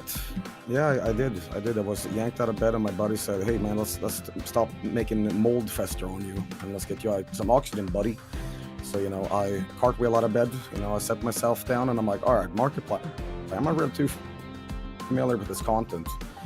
And it was pretty damn good. I will say this, like kayfabe off. Kayfabe is a wrestling term for like when I'm doing my homework. But Oh man. yeah, so no, it was good. It was good. I highly recommend it to anybody. If you want to watch a movie that isn't just a continuous explosion for 2 hours, and a little more old school horror, I would say, like the first Alien movie, very atmospheric, very nice. It's great. Yeah, go ahead. I recommend it, man. Not that my word if a movie is good has any merit, but yeah, absolutely. I recommend Iron Man, man. I thought it was Okay, pretty good. that's good to know. I'll probably watch it. Not By in the way, theater, this is a but paid stream, everybody. So if you're watching this, I want to disclose that before we get into legal trouble. you're not allowed to Okay. like things, Joel. White Castle, check him out. Iron Lung, Marky Moo, my main man. Check out his movie. Fresh cracked bacon, egg, and cheese on the grill. I'm familiar with Markiplier's face. I don't know his videos, but I've seen his face a lot. So Oh yeah. Is it so true that's that cool. His face just flashes on before the movie starts. It is a message What? on before the movie that says "Hi everyone," and just flashes his face in black and white. What's up, everybody? Markiplier here. That guy, yeah? it's gonna do the thing real quick. Yes, I have met Markiplier, but that's like one of those things where he'd be like, "I'm sorry, what's your name?" Oh, my name is Dr. Vsauce. I'm like the science guy. I'm bald. But hey, Markipliers, we're putting the call out now. If you make another game, me and Joel are available as extras. I'm gonna volunteer both of us. Yeah, we'll work for lunch. No, movie, Now, not all game. right, well, hypothetical. Let's twist this dick around, okay? So Markiplier, he loved Iron Lung as the game, and he said, I'm gonna, really put a lot of money into making something I really want to make. All right, on the opposite of that, you take something that you're really passionate about, Vinny, and you get to star in that movie. What game is it? We kind of we did this the other day. You know what? Turok. Chrono Trigger? No. RimWorld. You know what I like about the idea of RimWorld? You can do any kind of story and just set it against like a Boomalope invasion. And that's it. You don't even need a good story. You just need the elements from RimWorld. You could tell whatever story you want because there is no one story. Crash landed Alright. survivors, a bunch of pregnant Grey Lenos. Oh, hell yeah. So what you're trying to say is you want to make a porno, a RimWorld. Yeah. Yeah. Audio. Sin, we're gonna do the next level, by the way. So it may be Oh yeah, time. I was going to for you say, to did eat you your want to? Did you want me to switch out for mono? Is mono ready for that? Yeah, I think that would be good because Sure. that level seems to be I don't know, something's going on. Is it the same? Is that wing Oh. wrappers I hear? Yeah. The newest Ooh, one. here's an important question. How spicy do you like your wings, buddy?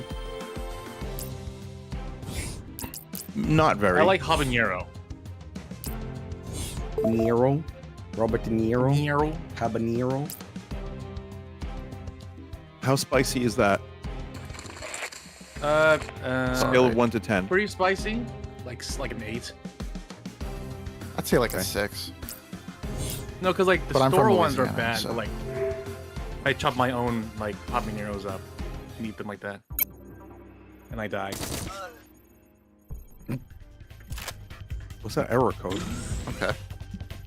I'll say this about spicy food, right? Like, I really like your hot sauce, Vinny, but I'll say this. When food gets to a point where, like, the tomorrow shit, the future shit that you do turns into the blood from Alien, where the porcelain that you're sitting on is going to melt, that's when I walk out. All right. It has to at least be, like, tasty and good.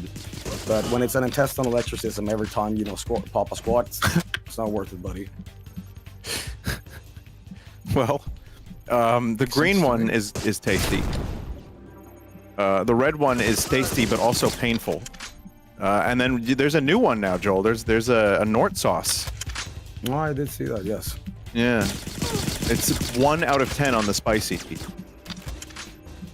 And speaking Okay. of, We 1 out of censored 10, the it's something- beliefs for it's you. just this.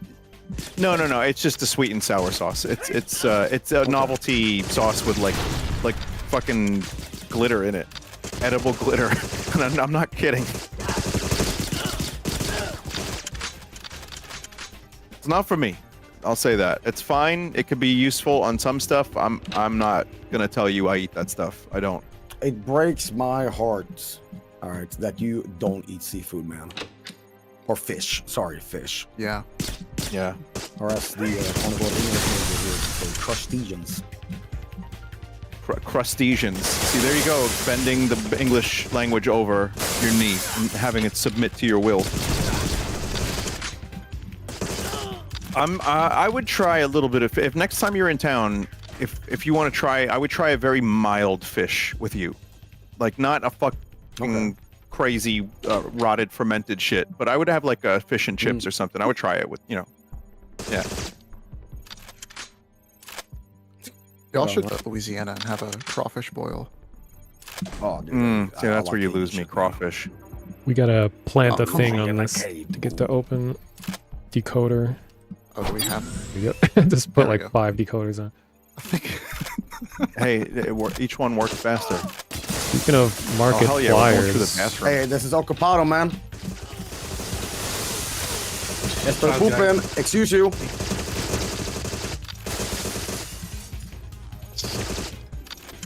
What about Markipliers? one of our equipment things in this mission is pliers. And they're probably from market standards. Are they marked? Yeah, marked pliers. Guys, there's a bomb in here. A bomb. Fine. He ate a burrito, that's why. One of our objectives is to defuse explosives, 4 of them. So throw a decoder on, or no, use the market pliers on the pliers. explosives, yeah. I got one. They make a noise, so when you get close to them, you'll know. Oh. And there are people that we do not shoot here. The guys with like the blue armband and hostages. Okay. Oh, interesting. Okay. Okay, Oh, I one's fuck already this up. dead. I just killed one. Holy shit. Is that the only We- moniker for that? Well, we have to free a couple. I think it's like frigate, where you just shoot the guy who has the gun on the okay. hostage, and then they're free. Yeah. And I then they learned on Frigate, whatever the fucking level is called. The thing to Frigate. license to kill is the one. Damn, damn. I know it's the most badass song in the whole game. Wait, that's the license to kill theme? Yeah. Yeah, the Rare was recycling stuff, or they were paying tribute. Oh wait, don't shoot. Yeah, except they weren't You guys- allowed you learn legally things at from all our shows, times. okay? The multiplayer. Oh, I'm fucking toast, man. I'm fucking better than this go. Shit, I'm sorry. Yeah. All right, that's okay. We'll continue. We'll try again. Well, I mean, we are doing the hardest difficulty, so. Because we're gamers. We got pretty far. One day we're gonna be in the home, and we're gonna look back and we're gonna think to ourselves, we were gamers. We were there in the trenches, shooting up video game NPCs like the best of them. And then we'll look back and we'll think, a life well lived. Killed a bunch of dinosaurs in Turok and a bunch of soldiers in GoldenEye. You know, I won't really be that far either. I mean, what are you, like 76 now? You know? Yeah. So I'm Yep. wondering, like the retirement home of like tomorrow. That's probably gonna be like, you know how old people were like, you know, senior citizens were playing this fucking Wii. That's gonna be the Switch, Yeah. and eventually this is gonna have the Goon Steam box, V boxes, you know, strapped up, you know. Why'd you say goon? What else do people do with those VR headsets? Oh, good point. Good point. Yeah, you're right. Ow. Oh yeah, Old red people barrels fucking- That's true. Have you heard the stories about retirement homes? Okay, let's not go there then. I don't think we should. Passing. Yeah. I don't think we should go there. But it's apparently true. I hear a bomb. Is there bombs up here, guys? You hear one?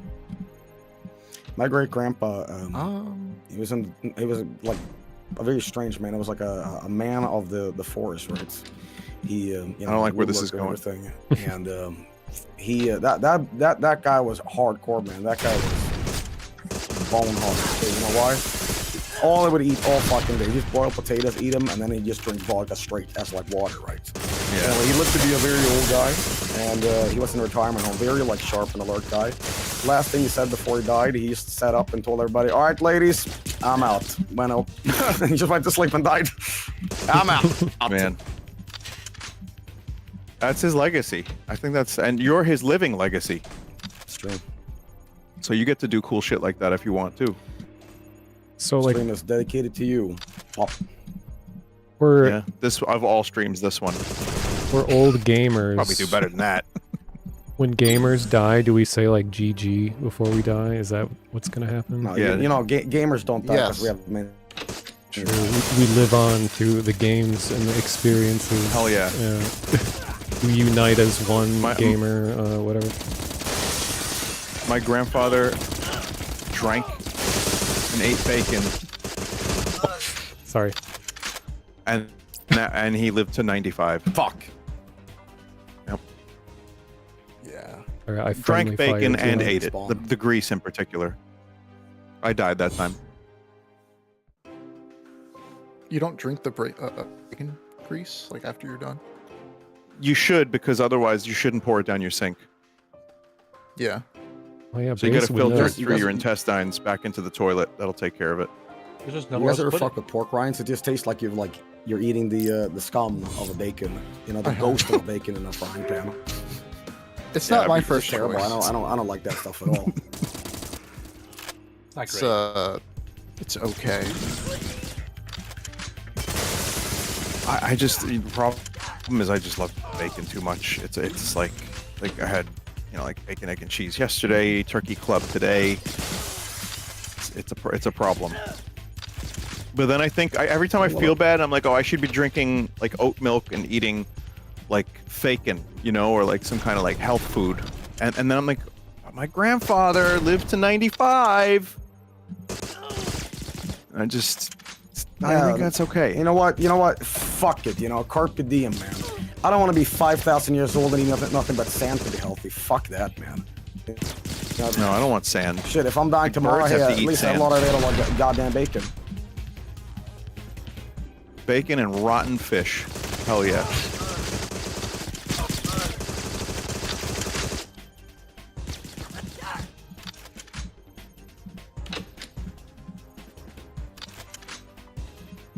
Why do they Don't roll forget on the banana stairs? pizza. I don't know what you're talking about. Oh, The banana pizza is great, man. Wait, is that real? Wait, is this a you thing, or is this a chat member making that up like Elvis? You've done your fair share of like pizza reviews. You've seen that, probably, right? Banana pizza? Yeah, but I mean, you've eaten it? Yeah, I eat it on a regular basis. I'm not fucking around, man. Elvis is real, Vinny. Well, not anymore. Wow, that's weird. A banana pizza. Do you think I would like it? Do you enjoy something savory with the saltiness? Yeah. You like Sure. it. You know why? Because I also say this devil's advocate. I didn't fuck with pineapple on pizza for a very long time, and then I said, I've had the same pizzas, for 100 years now, and I want some variation. I actually still don't like pineapple on pizza, but I'll occasionally get it just for variation and the variety of spice of life. But the key to a good pineapple pizza, in my opinion, is that very little pineapple. So just it's a nuance of something going on there. If I feel a pineapple in my mouth, I go, fuck that. However, a little bit of sweetness. It's kind of like when you put sriracha on pizza or something like that. It's just something else going on for it. I don't like the texture. I just want a little altering of the saltiness, right? Now, I know it probably doesn't make a lot of sense for people, but the banana on pizza thing, it's just not something you necessarily you know, taste that much. It's like, okay, I get it. However, there's a component to the banana pizza that's very important in Sweden. You gotta have ham and curry powder or curry seasoning, and then they're ready to roll. Interesting. Okay, now for comedic purposes, how dare you? But Real Vinny says, I would try that. I mean, the pineapple on pizza thing is a good bit, and it's like everyone has this bit of like how, you know, oh, it's terrible, and it's like, yeah, I don't want it. I don't want fucking pineapple on my pizza, but would I try it in the right circumstance? Yeah. Would I try your disgusting pizza that you're talking about? Sure. Yeah, definitely. Yeah. Well, you know, I have to ask you as a little anecdotal thing here. What is popping off with? You good? You want a cigarette after that?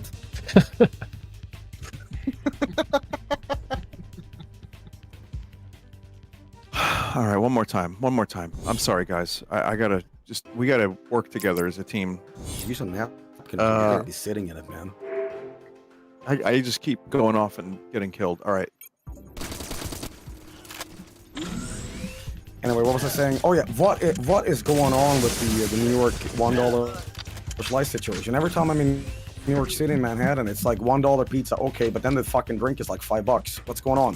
Scam. Yeah, most of it's $1.50 now or $2. So you're not gonna find a $1 slice anymore. I think there may be one place left that does it, but like the ingredients are made from like sawdust and ass, so not good. The world has changed. It has. We haven't had a $1 slice that you could rely on in a while. However, Costco is still $1.50 for a hot dog. I mean, granted, you need a subscription or membership or whatever, but it's a good deal. $10 for a whole pizza. It's again, for that subscription, really, it's a pretty damn good deal. Subscription-based hot dogs. I'd subscribe to a hot dog of the month. Absolutely. I'm a hot dog connoisseur. Like I'm an enthusiast. So yeah, that would be fine. And I would try, honestly, even the pizza that Joel said. Like I would try that shit. Why not? What is something that you refuse to eat? Like straight up, like well, obviously fish. Seafood that looks like cockroaches. I would eat certain types of fish to try it, but cockroach-looking seafood, it makes me really nauseous. Look, I don't know. It's a brain thing. It's not a food thing. I have a thing for my own like my culinary ethics. Is that if I'm staring my food in the eyes as I'm devouring it, let me tell you something, rock fucking limp. Okay, boner down, I will not have an appetite at all. So if it's like a pig where it's with an apple in its mouth, fuck that noise. If it's like a crab that is staring at me crying, hell no. Okay. Yeah. Yeah, that's not good. Also, balut is one that some of my friends have had in the past. Do you know what that is, Joel? Oh yeah, it's like a whole duck that's still like. Yeah, the fetus has been like, bad. You know, a little microwave. Yeah. That's not for me. I wouldn't try that. My friends tried it. They tried to get me to try it. There was alcohol, and I was like, nope. Mike had it twice. Yeah, well, that's Mike is my friend. He's one of the ones I'm talking about. And we have our other friend that made us. He would bring them to like parties or just have them. And yeah, that was like, everybody try this shit. And that, honestly, I had to step out the second time because it made me gag the first time. I was like, no thanks. I don't even want to be in the same room as this.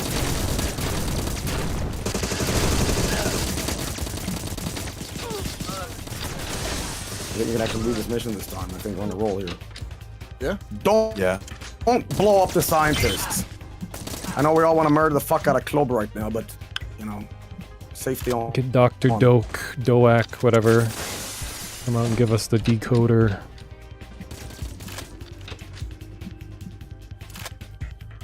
Yeah, there was that weird thing you could do in GoldenEye where you could like shoot the leg and then the hand of the scientist, and then they would pull a gun out and fight you. All right.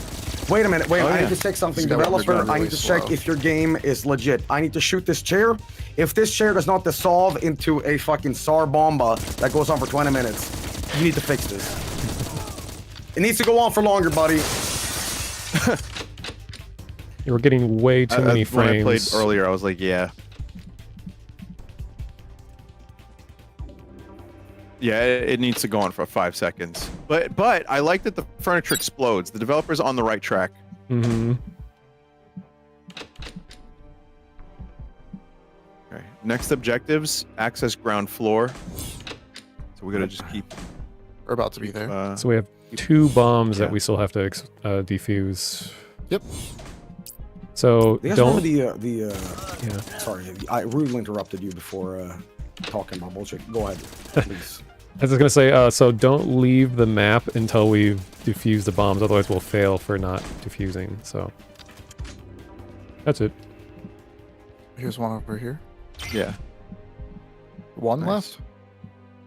I'm in the weird Blade Runner 2049 Matrix lobby. So Yeah. yeah, we're just. You I'm guys also are here. upstairs. It's downstairs. The scientist opened a door for us. But do we miss bombs? So it's like a glass. Oop. Oh my god. No, we're good. We're good. I'm- I think we have multiple lives for this level. I think we have multiple lives if there's friendly fire too, but don't do that again, please. I was trying to shoot the chair, and you just walked right in front of me as soon as I pressed my mouse. Well, You guys ever Shoot play chair. a I don't know. James Bond game? You guys ever play a James Bond game called Everything or Nothing? The game's awesome. with Piers Brosnan. Yeah. Prince Albert, yeah. Prince Albert. Pierced Bronson. Yeah, my buddy. No, I know of it, and I've watched gameplay footage. I think I might have only ever played a little bit of it. I don't remember. You play that? You grew up with it, Very or good. did you just like it later on in No, life? yeah. No, that has like great co-op mode, but this co-op scenario reminds me of that. It's like, it's brutal, and it's like you really gotta like be totally synchronized on what you're doing, or else you're gonna be like restarting over Yeah. and over again. But yeah, Did you play the other James Bond game like that? The one with Sean Connery? that's the sequel to that actually. That was the From Russia with Love, I think it yeah, was. Yeah, I didn't play that one, no, but I heard it's very good. Yeah, that one's a good one. I mean, there's a lot of great James Bond games from back in the day. Like, honestly, fucking Nightfire. All right, now Well, that I it's have not enough. 8,000 people, you guys are like video game wizards, and I claim to know everything about video games. But however, I need to know from you guys' mouths. All right, which James Bond game is it where you ski around and you stab people with like a ski poker? I'm gonna say World is Not Enough is my guess. I think we can leave. I got World is Not the Enough? He's in World is Not Enough. last bomb. Tomorrow's never done. I Okay. think we're done. Yeah, we just got to Yeah, leave. now we can I think we leave. can leave. Ski free. Shut up. I think Tomorrow Never Dies on the PS1. Really? I thought Twine World is Not Enough had the skiing sequence because there was a ski slope multiplayer map with like fucking working ski lifts. All right. Opening skiing scene in Tomorrow Never Dies. Hey, we did it. This is Daniel Radcliffe. Got a cutscene. Hands up. Oh wait, no, that's the other it guy. does look like him.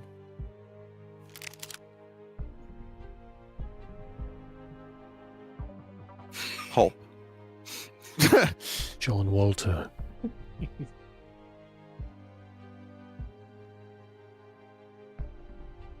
And yourself for doing surprisingly well for a dead man, Dominic Pulp. What can I say, John? Spis never die.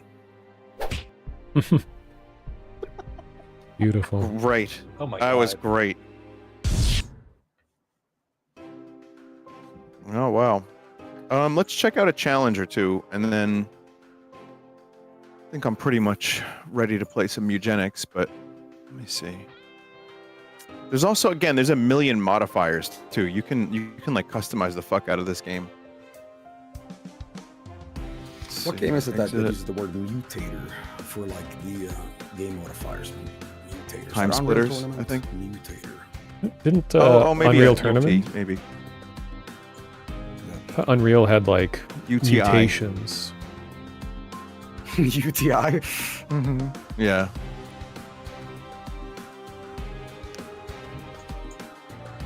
Okay, you can join.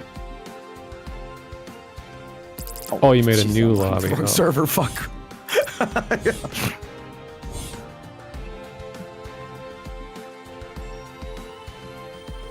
Can you stop fucking naming all the goddamn servers after me? I get it. I'd have to be like baited like a fucking horse to water, man. Whoa. Oh, they can crash the what? My game crashed. Amazing. I wonder if it's just like 47 chat members, like 50,000 chat members all tried to join at the same time. All right, let's see. Try that again. One more time. Is this mode still 4 players? Mm-hmm. Yeah, Yeah, I'm just gonna see what it is real quick, and then probably that'll be the end of that. Let me just name the server. Vinny, it's not a threat, but it's Not a fucking Joel anymore. guarantee. Okay, good.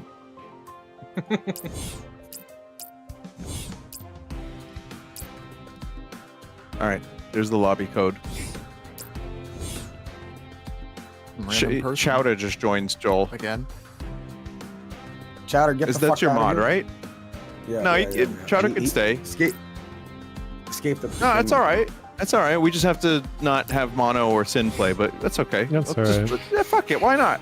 That's fine. Occupy the Hey. space. I met Chowder, right? You did. He's the guy. I met Chowder last year. Yeah. Chowder. You just gotta ready up though, Chowder, buddy. Apparently, the new Muppet Show has a terrible Kermit the Frog in it. Hey everybody, it's time for the Muppet Show! It's me, Kermit! Is that really how it It's the same sounds? terrible one. Yeah. It's like, yeah, that's not probably great. better.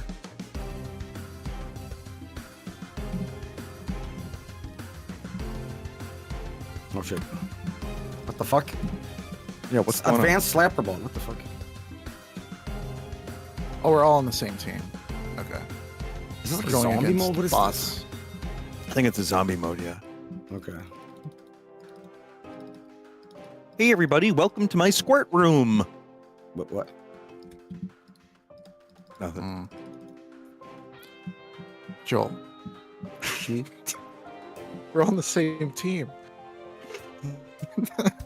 Yeah, well, Joel, you know, Same team, same team, well, fucking, same team. you know, Oh my well, god. fucking, can you relax? You're making me nervous, man. Who's wearing the It's a red first-person latex? shooter, man. You blast people, all right? Oh god. Fuck! You stop getting in the fucking way, man. Not that difficult, shit.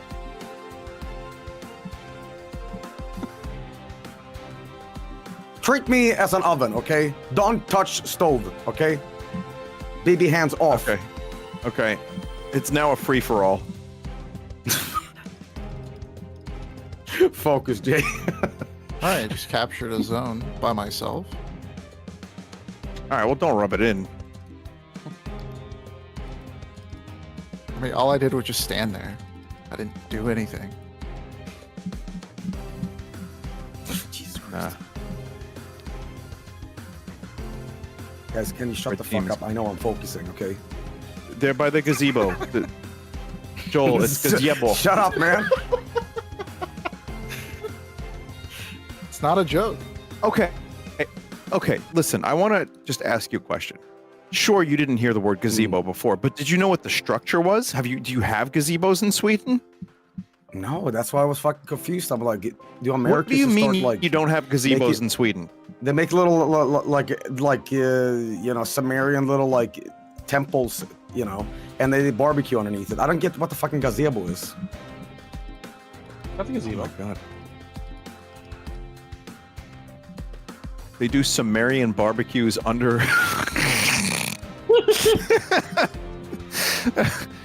Okay. Oh, I died. I got killed by Vinny, Chowder are you that aware time. of the? you two Are are you aware of menaces. the? This, What? are you aware of the Swedish goat, by the way? No. I highly recommend someday on stream you check out what this phenomenon is, but I'll summarize it quickly for you. So every year in Sweden since like 1965, we build this giant hay goats in southern Sweden, right? And every time it's illegal to do this, it burns down every year. It's always an arsonist. Highly criminal to do, but it's tradition, and we just kind of like turn a blind eye sometimes, sometimes not. And this year it did not survive either. It was not burned down, however. Wind knocked that out. But yeah, look this Wait, up. The Swedish, I don't understand it. What do you mean, though? What do you mean, like it's a goat? What do you? What? Okay, okay, I will put this in layman's terms. In southern Sweden, before Christmas, we erect a giant goat made out of hay. Is this like a fucking Trojan horse? It kind of looks like it, yes, and it's just meant to stand there and be like a city attraction thing. But ever since the 60s or whatever the 70s, it has died almost every year due to incidental circumstances. My favorite one, though, it started off with it being burnt and eventually drunk drivers, etc., etc. But my favorite one was in the 90s or the late 90s, where basically a bunch of local Swedes here told an American tourist saying like, see that goat? Go burn it down. It's tradition. He did, and he was thrown in jail. Oh my god. So it's illegal to do, but people still do it. One of my favorites, though, in 2006, because technology develops, and you can see a reflection on how this thing goes down every year with how society changes and technology advances, right? One of them was great because somebody hacked the camera, because it's always live streamed, and DDoSed it. And when the camera was down, a bunch of people dressed as Santa Claus took a flaming crossbow and went, "Toop," and it shit burnt down. That's a Wikipedia article for this. You can see the fate for every year. Highly recommend you read up about this. It's awesome. All right. Yeah, I'm interested. That's great. Sounds great.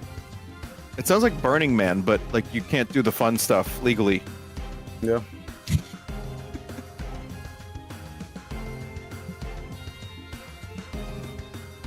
What other weird traditions that we Americans wouldn't get do you have in Sweden? Well, during midsummer, we dance around a giant floral dick. What else do we do? Is that movie? Yeah, I was gonna say. I don't know if That he's movie telling the accurate, truth, I chat. understand. He could be just winding me up. Somebody in chat said healthcare. I could just... Jesus. All right, don't rub it in. Fucking hell, you guys. The amount I pay. Fucking hell. Just don't get sick for it, man. Yeah. Easy. Yeah, Just fly. easy. Been sick for a month and a half. People are like, Vinny, the reason you're still sick is because you made a duck noise. It's like, what the fuck? I mean, yeah, that's just true. That's just real. Yeah, clearly. That's how it works. You know what? We'll do one more. There's just one more challenge. Starter challenge. Really basic, easy challenge. Just kill with handguns, and then we'll end it from here. I'm antsy to Chowder, ready up. I'm antsy to play Mugenics. Chad, I'm not gonna Yeah, feed Chowder. your fucking ass if you don't clock in, man. Come on. We ain't call it all day. Get in. He joined and he didn't want to commit. Like, come on. He's not even eating wings. Yeah, seriously. Eating wings while playing. I have never. Them I was fingers on real dirty. Temu. I saw a fucking hilarious product the other day. It was like a cigarette holder for your PlayStation 5 controller. Like, how much of a fucking Gen. coon fiend do you have to be to not interrupt the Yeah, gameplay? seriously. Yeah.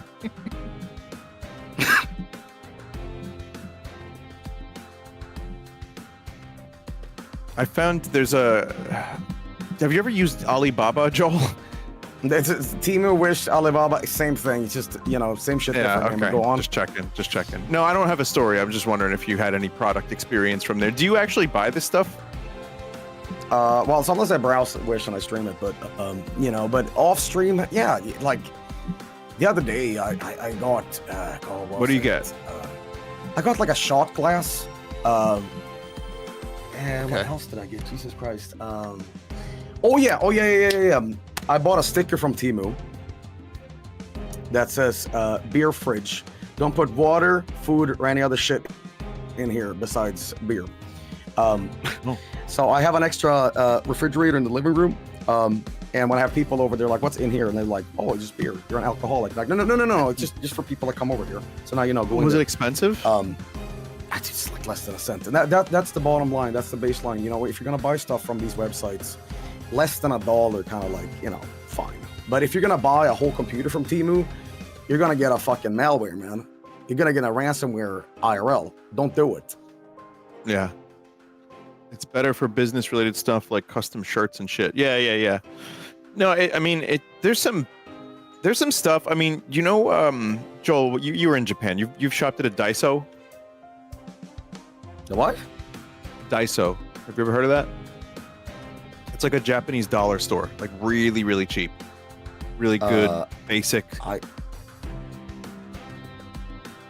You might. Anyway, they don't have a lot. I'm not familiar with this term. Yeah, go ahead. It's Temu in real life, and but the products are good. It's like Daiso's not cheap. Well, in America, it probably is a little more expensive, but you can get some decent shit for like $3. So, yeah, it's not bad. It's not bad. Do not call it Temu in real life. We have quality standards here. Temu. Oh my god. I will say this about Japan, and this is also like coinciding with America. In Sweden we close real early, and all the liquor is like regulated by the government, which means like on the weekends you have until 1 p.m. to shop for your alcohol in these like government mandated like stores. I don't know if it's on the same else in like Europe, but yeah, pretty much like that. In America, you can just go to like a fucking Home Depot and get hella fented up on like a big Jack Daniels. Like that is insane to me, and it's open 24/7. Well, not after COVID, but back in the day, you could just get anywhere. Actually, still to this day, when you go to a what's the CVS pharmacy, dude. Every time in New York City, I go to CVS pharmacy, I pick up some ibuprofen. It's like, hey, do you want some goddamn like vodka with that? Like, what the fuck? You can get like you want snacks, some wine, alcohol, and like medicine. Shit's so convenient, man. I'm gonna have diarrhea for weeks. It does depend on the state. It's true, but yes, you can get like wine at like a deli or something, or like yeah. You can get White Castle. You can get ibuprofen. You can get some vodka, and you have yourself a fucking party. And I call that an intestine blowout. We gotta do that next time you're in town. Let's do it. I want to take you to get some food. I got some good pizza we got to get next time, but that's for another time. All right, listen. This was fun. Yes. What'd you think of the game, guys? It's pretty good. Like, I like it a lot. Yeah, I I especially just don't like It's GoldenEye. It's Yeah. really weird. It sets the sensitivity for mouse to low, like low. yeah. Mouse sensitivity needs to go up. I will say this: it's a little closer to Perfect Dark than it is GoldenEye. I think it's also because a lot of the guns remind me of like the starting pistol and stuff, and it's sort of like the urban sort of like mansion city thing going on. It recalls more of that. Yeah. So if you're a fan of Perfect Dark, you want to play more of that kind of stuff with some friends, it's a good thing. I'd love to see more of this game soon. And the cutscenes too kind of remind me of that too. But yeah, it's pretty cool. It's pretty cool. Yeah, I like it. I think it's got a lot of cool stuff in it, and I'm excited to see where it goes. I'd play more. We'd do some more co-op whenever the game comes out for sure. But just fun to play. I think like add rolling explosions. We need 5-second explosions, but otherwise, Yes. it was cool. So yeah, thanks, Joel. I appreciate you joining. It was nice chatting with you. I do apologize once again for my voice tonight. I'm not sick. Apologize I for have my- banana pizza, not your voice. Okay, I will. Sorry, Jesus. But anyway, thanks for having me on. I kind of rolled out of bed, and I also profusely apologize for the fact that I literally last second entered in the license for this. So, developer, we're doing a giveaway soon. Hey, if you want to hit me up with some extra ones to give out, hey man, no problem. No, but for real though, thanks for having me on. I might slug back into bed here because I do need to take care of my voice, and screaming at video games might not be the best thing. But anyway, guys, check me out sometimes, twitch.tv/Arby's. I do a lot of Final Fantasy. I knew he was gonna do it. karaoke. I knew it. That's the one. I knew it. You know what? Check out my YouTube channel, Marky Moo, Darkiplier. Yep, You know, I do a lot of horror story readings. You know, check me out. We only do AI and ads. It's pretty good. You cracked the code. That's Sounds great. 2026, baby. Joel, Somebody it was said, nice. somebody said, move on. Joel, it was nice playing with you, man. Have a good night, and thanks for joining at a fucked up time for your time zone. I know it's like pretty late for you, so I appreciate thanks it. for having me, guys. I'm gonna fuck off now. Are you gonna enjoy a urinary tract infection or whatever it was? Yes, I am. I'll let you know how it is, but yeah, it's good. It should be fun. All right. Peace out, Thanks, fellas. man. I'll see you. Bye. Mods, Goodbye. thank you. Sin, Mono, Base, Sot from earlier. See you guys. Bye. Yeah, thanks for having us. Goodbye. See you. Later. All right. So let me go back to my normal thing.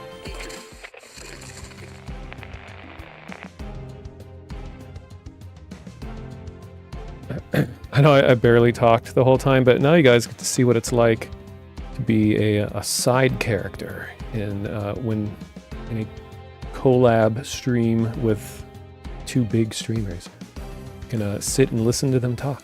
No, I mean I always expect it to be that. I'm probably not going to ever say much at all, or not going to be able to say much, because like, you know, Vinny and Joel know each other so well, and people are here for them. But I figured I would just throw the stream up anyway. Just to have a different perspective. I didn't know how much of the co-op we were going to do, or how many other things we were going to do. So at least I just have a recording, even though a lot of it ended up just being like a streaming Vinny's stream. So what I'm going to do is just... First of all, an ad is going to forcibly play, unfortunately.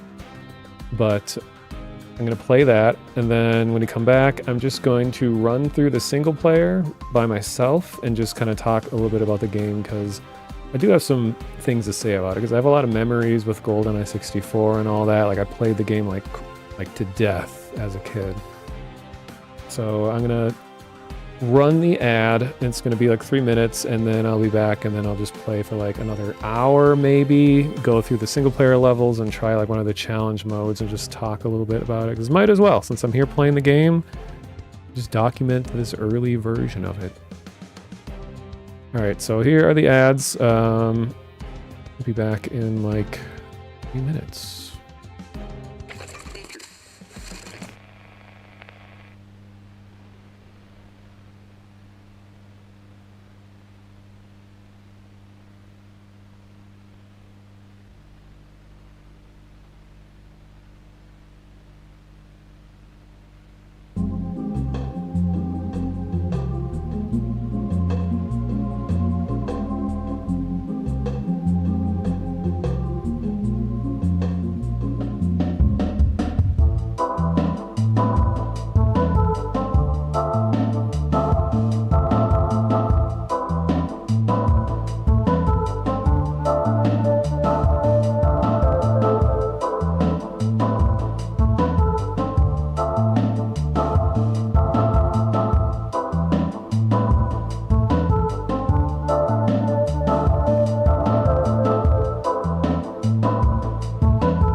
All right.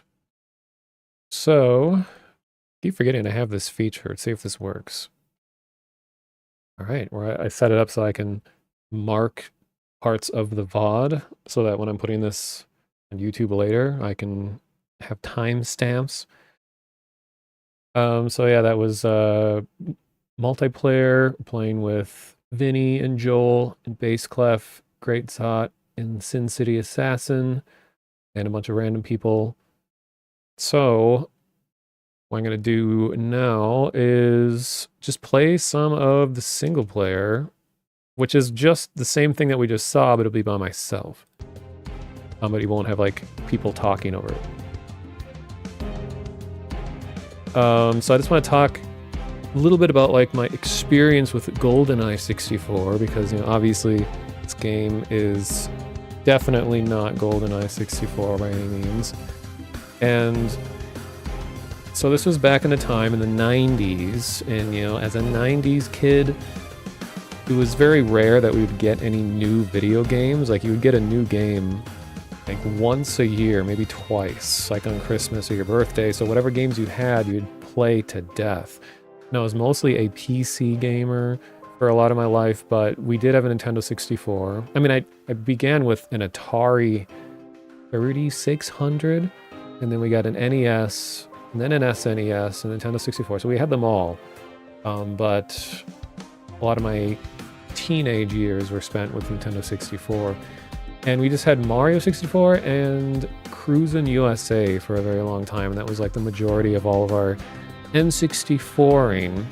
But our cousins, who had way more money than us, we didn't really grow up with a whole lot of money. So it was kind of rare that we would get new games and things like that. We used to borrow games from our cousins and play them all the time and then give them back. And one weekend I babysat one of my younger cousins, and as a reward they bought us GoldenEye 64.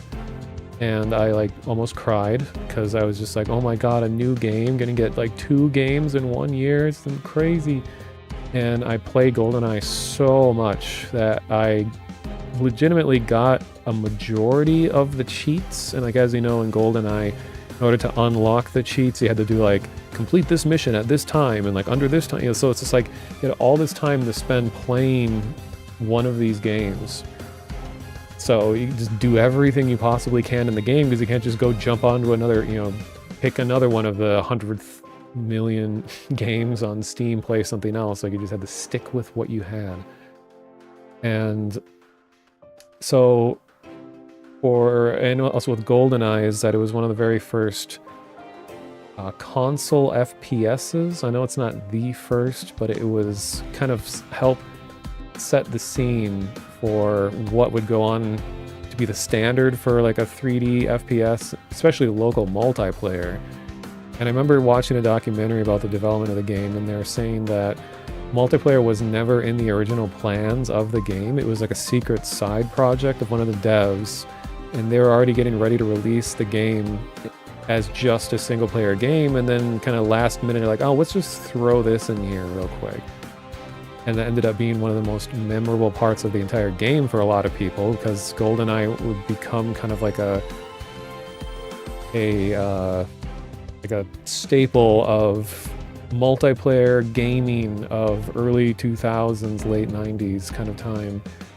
But I honestly did not have friends growing up, or I didn't really. I mean, I went to like a birthday or two, but so I never got to experience a whole lot of the multiplayer in GoldenEye, but I did play with my older brother and his friends, who are all much older than me. So I got to play a few times with them to see what the split screen multiplayer was like. And something we would do is we would invent our own game modes, because the game only came with like, there's like deathmatch, team deathmatch, and that briefcase mode and zone mode, and there's like golden gun mode. But I wanted more elaborate gameplay than just slight modifications to a deathmatch. So one thing we did was like a hostage game where you would have 4 people and you go in archives, the kind of like office looking one with the library and stuff. and one person would be the hostage, one person would be the captor, and then 2 people would be the rescuers. And so the hostage, so the hostage has to follow the captor around, and they can only, and the captor has like a minute or something to find a place to hide the hostage in the beginning. The hostage has to like face the wall so that you don't know exactly where they are by looking at the split screen. And then the captor, if the captor can die and respawn as many times as they want to try to defend their position and keep the hostage, but if the rescuers die once, they're permanently out. So you get a little bit of like time for the hostage setup, and then the only time the hostage can move is when the rescuers enter the room and presumably kill the captor. So we're like setting up our own gameplay, and like we also had like a sniper mode where we'd go in facility and go into the big gas canister room, and one person would have a sniper rifle. It would be up on the balcony overlooking all the gas canisters, and then the other 3 would only have pistols, and they'd start at the very back of the room, and they would try to kill the sniper, and the sniper would get as many kills as he can, and as soon as the sniper dies, the amount of kills they got before they died would be their score, and then each person, whoever would kill the sniper, would get to become the sniper and try to get kills. So that was a lot of my memories with that, and I remember like my parents watching the original GoldenEye movie, and I was trying to play the game alongside the movie, and as they would reach different points in the movie that were in the game, I would try to have reached that point in the game, so it was funny to try to do that. Yeah, we never had any Sega consoles growing up. I mean, that's kind of the thing. It was like, I don't think we were ever like anti-Sega, but it was just more that, well, my parents happened to buy us an NES before the Genesis came out, so we just stuck with Nintendo because we knew we liked Nintendo products and didn't want to buy anything else. But between the transition between Nintendo 64 and GameCube, we never had a GameCube, but that was the last Nintendo console we bought was 64.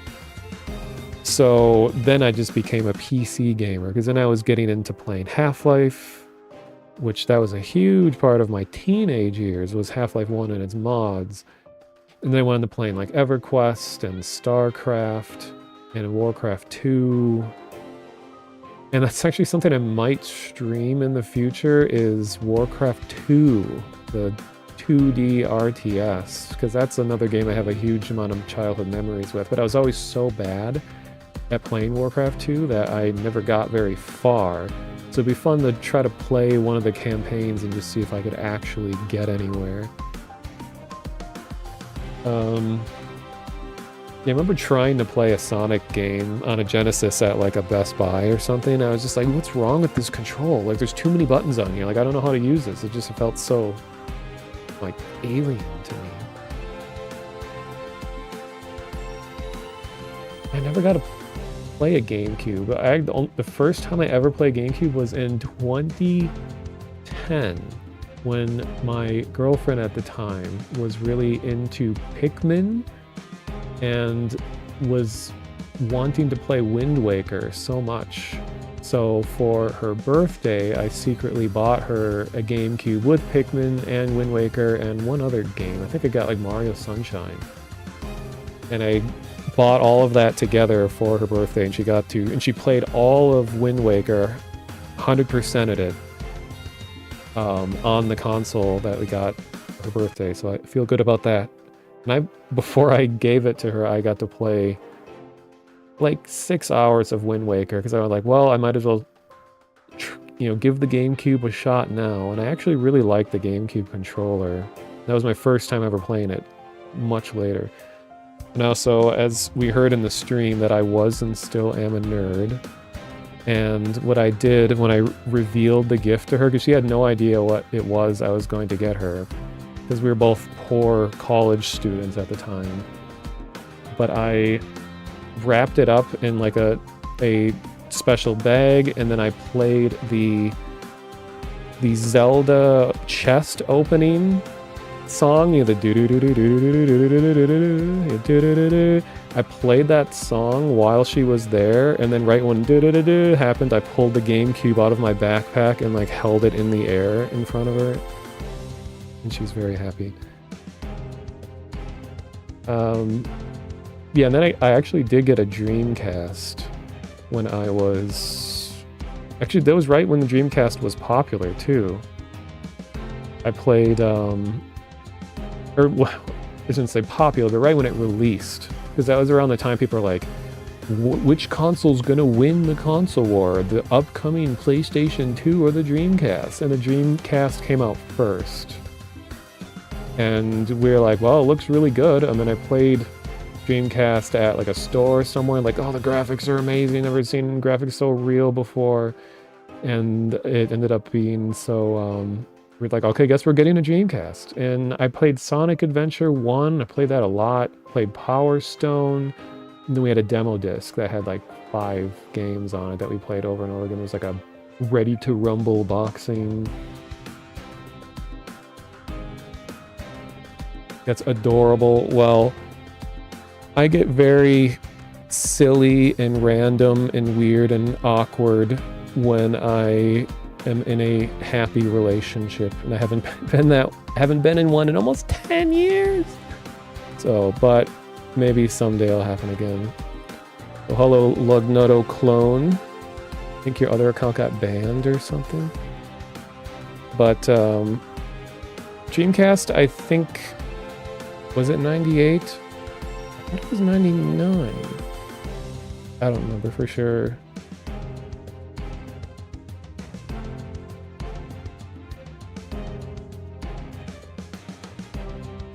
And I also, the girlfriend at the time, she was really into Majora's Mask, and I made her a papercraft Skull Kid Majora's Mask, based off of a 3D model. And she also cosplayed at conventions. She's really into doing cosplay, so I 3D modeled, and this is before 3D printing. So I made papercraft versions of pieces of her outfit that she would later use as like a basis for using like paper mache and other things for the costume. Like she was a Rito from Wind Waker one year, and she needed a beak, so she drew a design for a beak that she wanted, so I 3D modeled it, and then I emailed her, so we were living apart at the time, emailed her the paper instructions for folding together the beak shape, and then she used that as a basis for putting paper mache and other stuff on it, putting together the rest of the costume. And this was kind of early years of YouTube also. She was trying to start up her own like video game analysis channel, and one of the first games she reviewed was Amnesia: The Dark Descent. And this was when Amnesia was still a really new game, and that was the first game we ever played together because she was too scared to play it. So I played it while she was there next to me for most of it. I had a lot of really good moments there. And also the DLC for Amnesia, I can't remember what it was called. It was really well made. It was where you played as a woman, and the like 3 pursuiter dudes are the things chasing you and trying to kill you, which I don't know, is kind of frighteningly realistic to a lot of people's dating experiences. But each of the pursuiters had different flaws. Like one of them was unable to see, one is unable to hear, one is unable to talk, and it was just really well made. But so anyway, she wanted to make like an analysis video of that DLC because there just wasn't much talk about it online, and this was before OBS and XSplit, and there was really no easy way to record footage of a game, and she was trying to just get a video camera and point it at the laptop screen to play it and get that. But then I was saying like, well, there's this thing called Fraps, I'll try to figure it out. So I recorded a bunch of footage and wanted to show I would just say like, what moments do you want covered? So I'd play through the game, and I gave her all of like the raw footage of the gameplay so that she could commentate over it. And part of her thing is that she would like, dress up as one of the characters in the game that she's reviewing. So when the camera or the edit, whatever, would cut to her face, she would look like some kind of eldritch horror, because a lot of the games that she played were very scary games, because she liked, Majora's Mask and stuff. So, which I know Majorpo's Borpo isn't really a overtly scary game. I mean, it is scary, but not like a horror game, but just, games with uneasy atmospheres and unconventional storytelling and stuff. So there's just a lot of really good memories. I wish I could keep living a life like that again someday. But anyway, Amnesia was in a kind of a strange position. I mean, in the game itself was pretty groundbreaking, just because it was a very new take on horror, where you don't fight back, where you only ever run away. And one of the conventions of the game that made people really scared is that you were discouraged from even looking at the thing chasing you. So people would always just hide in the corner. And this was the same time that YouTube Let's Plays were just starting to be a thing. So a lot of the very original Let's Players used Amnesia as their game. Like, they kind of started the whole tuber culture of, watch my friend get really scared playing a game. You'd like dare each other to play these games, like, oh, Amnesia is so scary. And it really spread out as being a huge like viral marketing kind of thing, where Amnesia sold a lot of games just through watching others play it on YouTube. And that was such a like novel concept at the time, and it really took off. As you all know, now people stream video games in real time, not just make videos out of it. Never dated anyone that liked video games somehow? Yeah, it's like, without going into a normal long monotonous rant about dating and things, in the very beginning I was like, oh, I could only ever be with someone that likes video games. And then I started to realize that, like, well, even though I like video games a lot, they're not a huge part of my life. So I started thinking more lenient, like, you know what, it seems kind of trivial to let that be something that makes or breaks whether or not I like pursue a relationship. But then I was in 2 other relationships after this one. This one was in like 2010, and then going into like 2012 and 2013, 14, neither of them had really cared about video games at all, and one of them just straight up didn't like them. Like, a difference between just not caring and just actively disliking them. And I just came to realize that, like, video games do matter a lot more than I realize. Like, one of the not breaking points, but just one of the like sore spots was, at the time I was watching E3 videos, and I was getting really excited over some game that was announced at E3, and this is like 2014 or something. And I really wanted to talk to her about it, and I was just like, oh, this game's coming up and blah blah blah, and she's just kind of like, yeah, it's cool, I'm glad you liked it. And she's just trying to be nice and everything, like, yeah. And I started saying, like, well, it's cool because the company that made this one game and previously, that they're trying something new, and people are a little worried that the game might not be as fun because they're kind of deviating from blah, blah. I was like going on talking about all these things, and she's just kind of like smiling and nodding, like, huh, yeah, that's interesting, cool, yeah. And then we just started like running out of things to talk about in general. Like, we'd been together almost 2 years, and then towards the end it was just like, we kind of just ran out of stuff to talk about. So now I just think about it like, okay, I'm not going to be as cut and dry as like, you either like video games or I don't care about you. Nothing like that. It's just more, you gotta at least appreciate what video games are. I don't care if people are good at them. I don't care if you play certain ones that maybe I don't play, but just at least not hating them. At least appreciating the art form is an important thing. Because I watch more games than I play these days. And so I can't, I can't contradict my own preferences by like, oh, want other people to be into video games, whereas I barely play them at all myself these days either. So it's just more like an appreciation for the art form. Yeah, sharing a passion of some kind. And I have a lot of other interests and stuff too outside of video games, but it's I don't know, it's been a lifelong struggle and whatever. I don't want to turn it into another mono rants about dating stream, but or lack thereof. Yeah, and like what kind of internet you had really dictated what games you played too, because like, as the internet got big, people are playing Flash games and having access to other games online. Like I remember how weird it was to download a patch for Half-Life 1, because previously it was like you get the CD from the store, you'd install the game, and that was the version that you were stuck with forever until like an expansion is made. But I remember going to Valve's website and it's like download the version 1.2 3.2.1 here to patch the game, and I was like, this is so weird. And the patch would be like 50 megabytes and I have to like leave it downloading overnight because it was such a huge file to download. Because we're on dial-up, and I always say this, but like I thought when I was playing Team Fortress Classic that the sniper dot, that the red dot was not aligned with the cursor. You'd move to the side and the dot would take like a half second to catch up with your cursor, and I learned to snipe with like a half to full second delay between moving and where my shots would actually go because of dial-up internet. And then when we finally got cable internet, broadband, that all of a sudden it was weird to me, like the dot is supposed to be on the cursor, what? And it just changed everything. That was like gaming in real time.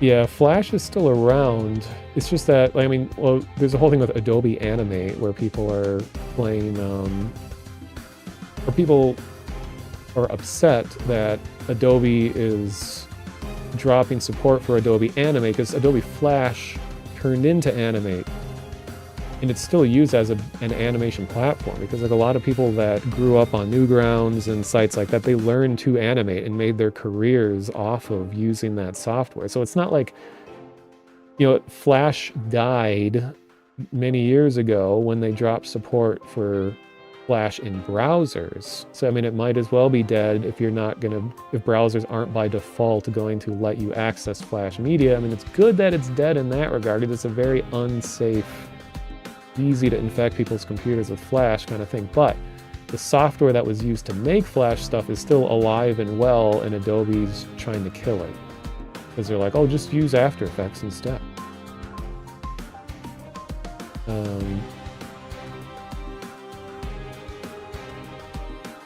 Yeah, the next person you dad doesn't mind. We have a lot of plushies and some other horror related. Yeah, it's like a yeah, they discontinued Adobe Animate and trying to get people, but they changed they backed down on it a little bit because originally it was going to be like, by the way, everyone has to switch over to After Effects by March 1st. And by the way, you're no longer going to be able to open any of your files that were made in the proprietary Flash file type, like FLA or something like that. So you have to convert all of your life's work made in this software to After Effects, or else you're not going to be able to access it. And it's just like, ugh. And also I'm learning now, because I was watching videos talking about it, that there's people that pronounce Adobe as Adobe. Mostly British people. Like someone was saying Adobe is going to be discontinuing this and this. And I know actually technically Adobe is incorrect too. It's Adobe. Adobe. So we say Adobe, but I've never heard Adobe before. That was very new to me. Yeah, Adobe is well known for making consumer-friendly decisions that is well received by the public. Yeah, exactly. I mean, I remember way back in the day when they did actually make a really good decision where they're like, hey, we're going to make a thing called the Creative Suite, and you're gonna pay $60 or whatever it was, $80 one-time payment, and you're gonna get like 6 really good programs. You're gonna get Photoshop, Illustrator. What was the one that died eventually? It was used for making like animated GIFs. I can't remember what it was called. And you're gonna get a like HTML. What were the names of these programs? A lot of programs didn't make it, but Illustrator and Photoshop are still around. But it was just like a great package, and everyone got Dreamweaver. That's what it was. Creative Suite was really good. Like it was out for 1, 2, 3, and that's what I went to college. My graphic design degree I got through a college discount, student discount for Creative Suite. I don't know, it was like 4 or something. Yeah, Acrobat was probably a part of it too.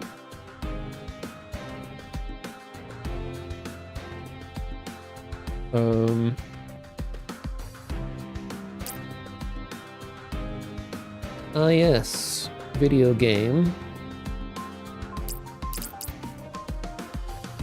So, I just want to at least play through the single player stuff on Agent 64 here. So, yeah, really long-winded story about like my history with video games and all that. So I play GoldenEye 64 a lot. So this appeals to me because of that.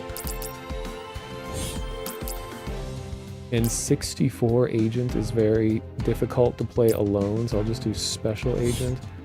So I'm actually playing in an 800 by 600 window right now because I wanted to force the resolution to be lower, to be more jagged looking. And there's Daniel Radcliffe. Yeah, I learned web design just typing a notepad, like typing all the tags by hand, HTML. Looks like trouble, better check it out. Check it out. And playing the 64, which I think this actually looks more like the Ultra 64. It was the prototype for the N64 when that came out.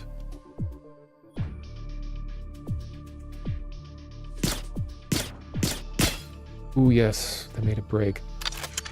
But I was trying to make it look like crusty pixels. But now I realize that Nintendo 64, one of the features that it had over the PlayStation was that it had anti-aliasing, so it's actually inaccurate for it to be too jagged edged, not as much as it was for PS1.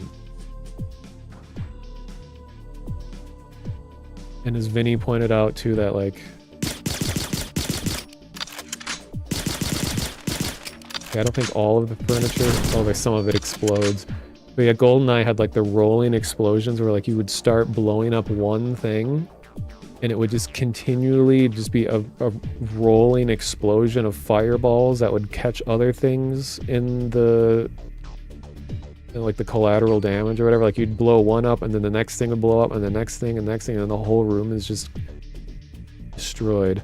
So I guess this guy gets his like his agent stuff sent to him from a video game console.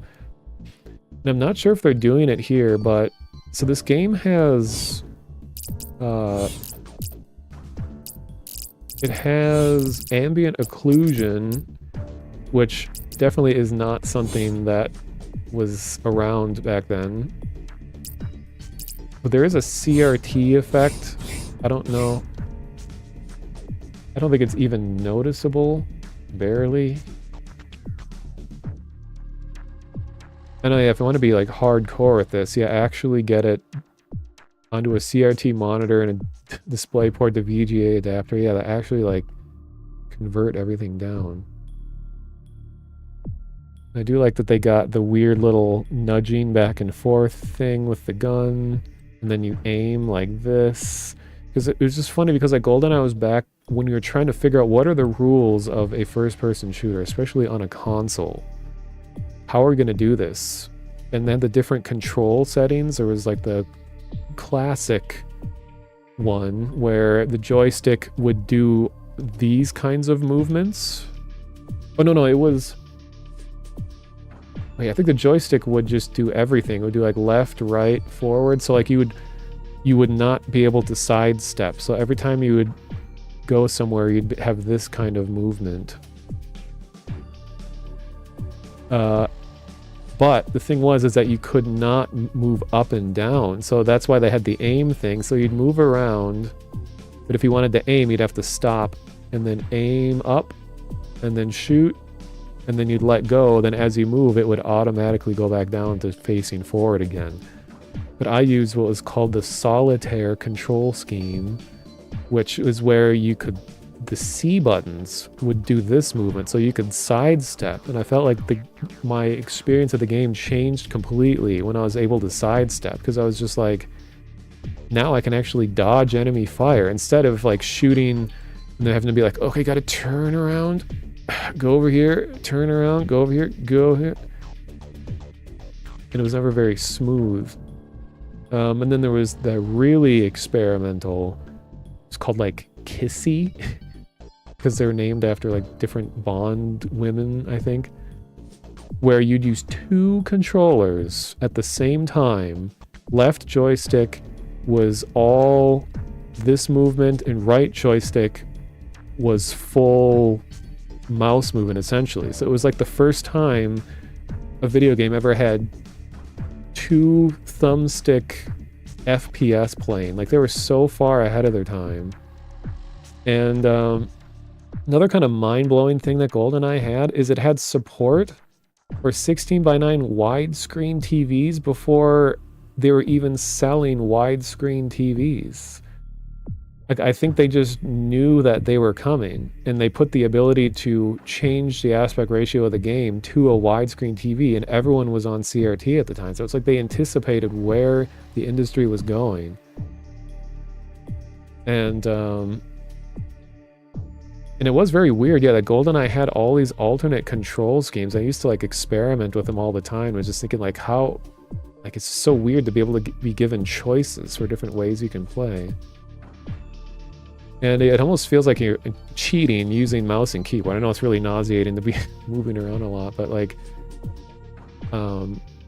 yeah, funny thing is like, yeah, Lugnutto, like this even looks like a widescreen CRT. So maybe this is what they were thinking of at the time, that there's a couple people out there that have widescreen CRTs. So might as well just put the feature in just to have it.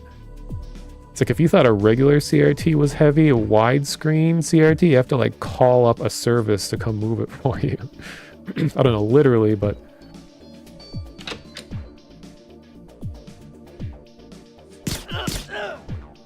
and the animations of falling over are so much faster here, like you were talking about on the stream, where like it was one of the first games to use motion capture animation. And, you know, they acted out all the animations, so they would sit there, like, dying slowly in a dramatic way. I'm gonna put the audio of the game up a little more, since we're not... I don't have voice chat happening in the background. John Carmack coded Quake on a 27-inch 1080p CRT monitor? Really? I mean, if anything, he would be the person to do it. In one story that I think is just hilarious, like if anyone's played GoldenEye, you know that there's some very like theatrical mocap animations for the guards that like they really act out being hurt and doing stuff. One of the things the guards do is they somersault to the side. Like you'll run into the room and then he like somersaults in dramatic fashion and then pulls the gun out and starts shooting you. Now, there was an interview with some of the devs at Rare that worked on GoldenEye, and someone asked them about motion capture, and he said at the time they were using a fully wired mocap suit. Not like the ones you have now where people are just walking around in a volume using a bunch of like wireless little like diode things that are all over their body. Every one of the little sensors had to have a wire attached. So you'd have a wire going to your hands, to your elbows, to your shoulders, your chest, your waist, your knees, your legs. Now imagine doing a somersault while you have like 30 wires attached to every limb of your body and your head and your, you know, everything. And I can't remember his exact words. I was trying to find the interview, but he was saying like that it was one of the scariest moments of his life, was attempting to do a somersault in the fully wired mocap suit, because they're renting this equipment and it was extremely expensive. You know, he's doing like the most reckless thing you could do with all of it, but he's like, I think it was worth it. So now we all get to see the handiwork, the beautiful performance in the game. And this also has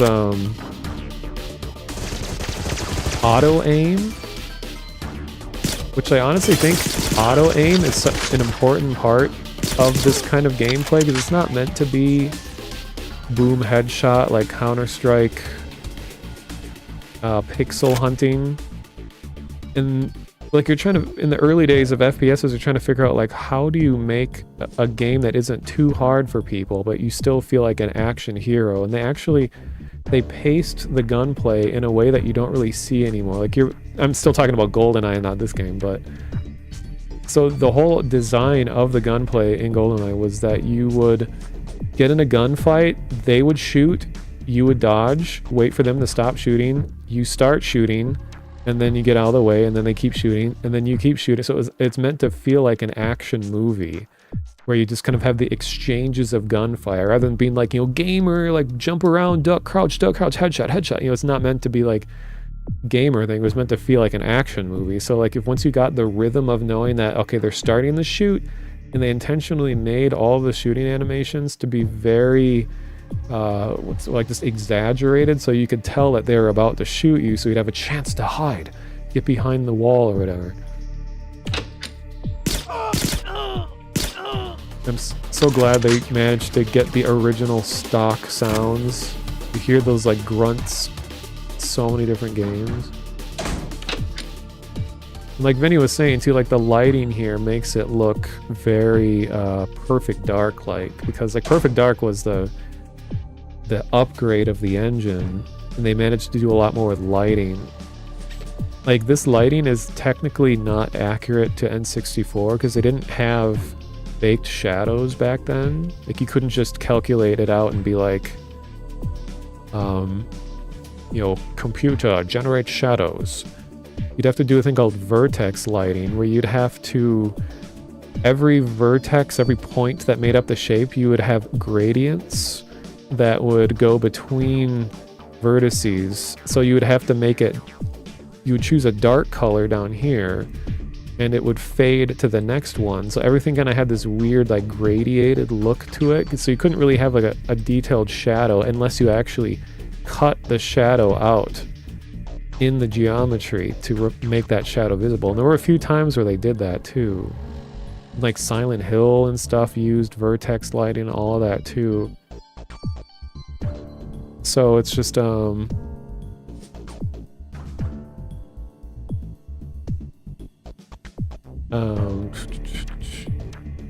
yeah, so like if people are trying to make authentic PS1 and 64 era games, you got to look into vertex lighting. Like, this kind of shadow would not exist. But I have a feeling, for the sake of ease of making the game just look a little better, I see that they're using baked shadows here, but if they want to be fully authentic, they gotta have no baked shadows and only have vertex lights. Or vertex painting. I mean, technically the lighting is also vertex lighting, and that's like a whole complicated thing, is it's like you can paint the shadows in with vertex paint, or, well, and on top of that, just light sources, light things, and light up characters according to the vertices on their body, and not actual like calculated shadows.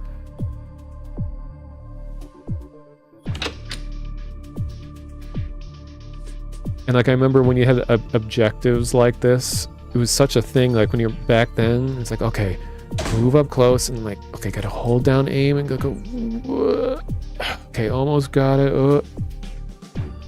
And then like let go, like go. Like, that was just a huge part of the skill ceiling of the game, was being able to quickly go into aim mode and look around. Now we're just strafing all over the place. Just two dudes pissing together. No big deal. He pointed at me.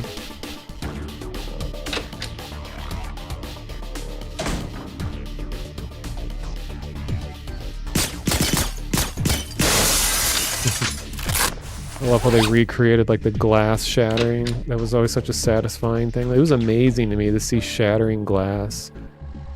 GoldenEye never had blood splatters because they originally had blood. Oh, these are pillows. Never mind. Wait, are there actual splatters? I didn't even notice. Maybe not. I think it's just like. Oh, it's not on their bodies either. Okay, maybe they're not planning on doing that, but. GoldenEye originally had splatters where, you know, blood left the body and would leave marks on the floor, but they had to remove it because it would have made their game be a mature-only game. It was deemed as too violent, so they only allowed their uniforms to get darkened red slightly when they got shot. That was as far as they were willing to go.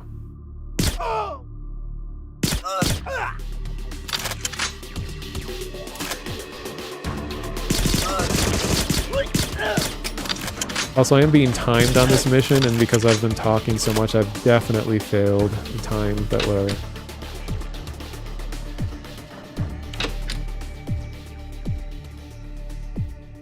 Yeah, it's funny with Kaze,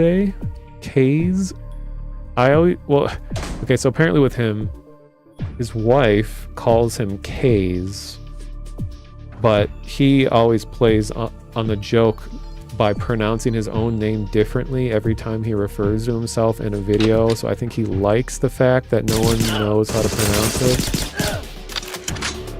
I feel like it's probably Kaze, but if his wife calls him Kaze, I don't know. Maybe that, just call it that.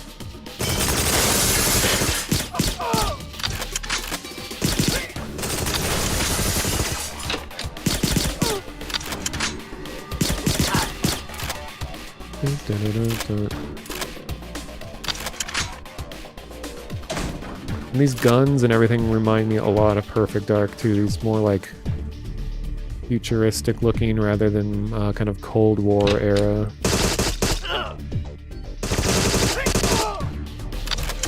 Has like another widescreen CRT. I really liked GoldenEye's universe better than Perfect Dark, but obviously like Perfect Dark's improved engine was so impressive. I kind of wish Perfect Dark came out first, and then GoldenEye got the advanced engine. Because I played Perfect Dark quite a bit too. Sound effects are so good. And Perfect Dark had so many cool multiplayer modes. Like I would just sit and you could have like 16 bots all at once. Like I'd never seen that many bots in a multiplayer game. Maybe it was like 32. There was some obscenely high amount of bots you could put in a multiplayer match. And they had different difficulty names. And Meatbot was the weakest one that wouldn't fight back. They would just run around. And then there was like, I don't remember what the highest bot difficulty was. And I remember as a kid in GoldenEye, I just loved it when you had to do a non-gun interaction with something. Like I'd play missions like Silo, where you had to take the camera out, take pictures of things, and then you had to like analyze the key. I just loved using items, having to switch to a fully dedicated item and not just shoot everything. So I just go out of my way to find like non-shooting intensive missions. And I also thought it was so fun having Natalia, even though everyone hates Natalia and she was like always getting in your way and her AI was horrible and she'd get shot all the time. But I love the fact that you could have a second player with you, because it's like I didn't get to play multiplayer games much before the internet because I just didn't have anyone to play with for most of my childhood. Well, my later childhood, because my older brother went to college and had no one to play with for many years. But so it was just really nice to have like someone else on your side fighting alongside you. So I'd replay the jungle level over and over again because I thought it was so cool to have like Natalia fighting alongside you like that. Oh, it feels like we're in a co-op mission together and pretend like there's someone else in the room with me.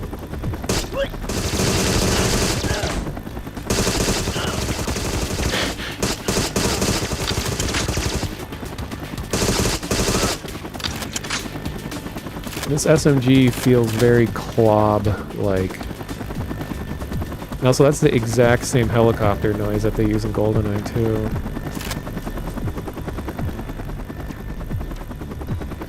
Yeah, the Klob being what was seen as the worst gun in the game. Some people going so far as to say the worst gun in video game history.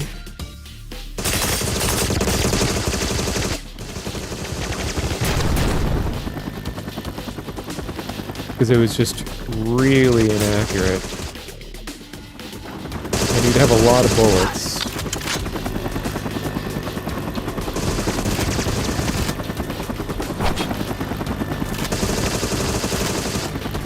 Just a second, just gotta find the right gun. Alright, thanks for waiting.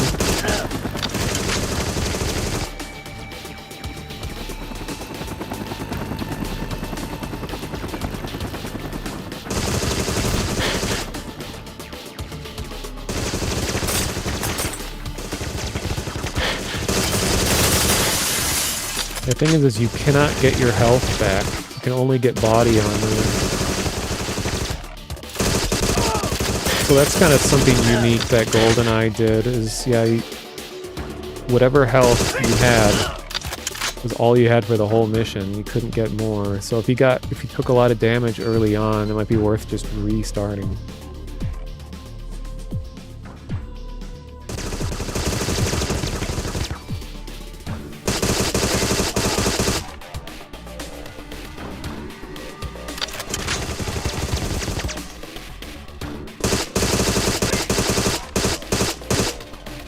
Yeah, what's the aspect ratio? 16 by 10? I can't remember. Uh-oh.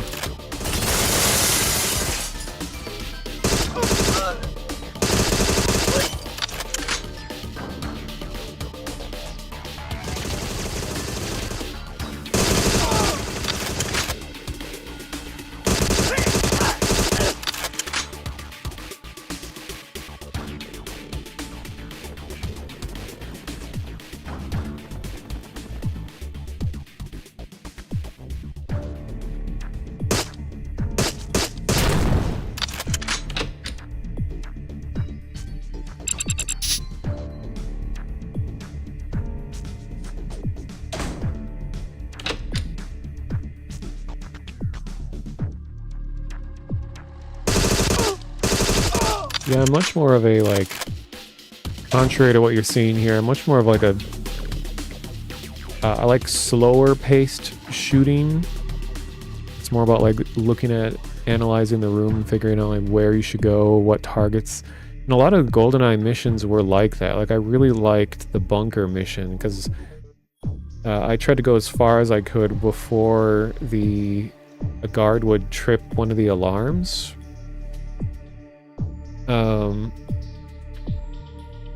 So it was always fun where you would sit in the corner and you'd see the cameras, so you'd try to shoot the cameras to blow them up.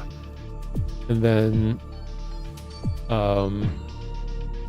you'd have, if a guard saw you, they'd start running towards the alarm, so you'd have to shoot the guard before they got to the alarm, or you could shoot the alarm itself and blow that up. And I just like those kinds of decisions you had to make. You have to like look for the key card, and there'd be like randomized locations on where some of the further objectives would be.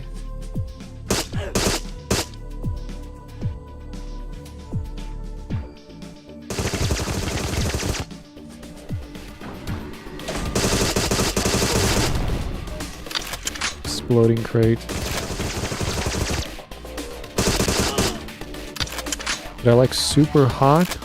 I never played it. I mean, I think the concept is really cool, and I think Super Hot VR is like one of the coolest uses of VR because guns are one of the things that VR just does like vastly better than non-VR things. You know, nothing gets more video game than guns. But the difference between using a gun with mouse and keyboard versus being able to hold it and move your head and your hands separately is like night and day difference. So Super Hot really takes advantage of the fact that of what VR offers that you just couldn't do in any other platform kind of thing. I mean, you could. There's obviously a non-VR Super Hot, but it's not nearly as cool. Like, one of like VR related stuff, one of the best VR moments I ever watched, because like right around 2016 when people are starting to get headsets and streaming them and stuff, you know, I was already a huge proponent of VR. I already loved it and I was getting involved with it, and it was like I was volunteering to run VR installations at game conventions, just all kinds of stuff. So VR was already a big important thing to me before most people had even ever tried it. And I was going around watching streams of people playing, and Germa was going to be streaming with his headset for the first time. And it's always an extremely nerve-wracking thing, because it's like, okay, this person has thousands of people watching, and what their impression of VR is going to dictate the opinions of thousands of people. So I'm just sitting there like praying that things go well and that he doesn't have any big tech issues and that he can, you know, make it look fun, because a lot of people don't want to get their own opinions of stuff. They just want to copy paste what influential person opinion is and like, oh, I'll just take that opinion, it's mine now. But so he played Super Hot VR as one of the first things he did, and I was just overjoyed to see how well it went for him. When he was playing, like, he really got into it, and he didn't seem to have very many tech problems, but he was just like matrix diving around the room, like ducking around and like behind furniture and going up against walls. He was like on the ground. He was just going so into it, and he's playing the game, and he looked cool while playing it, and he was doing really well too. And chat was getting really into it, and you know, Germa's thing is Jex.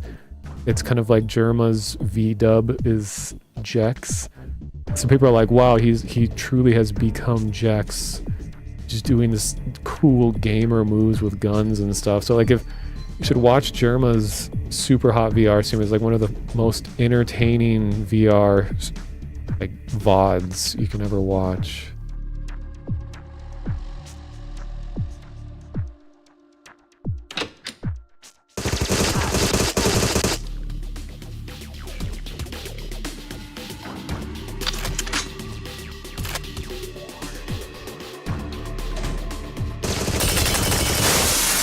I love the glass effect. But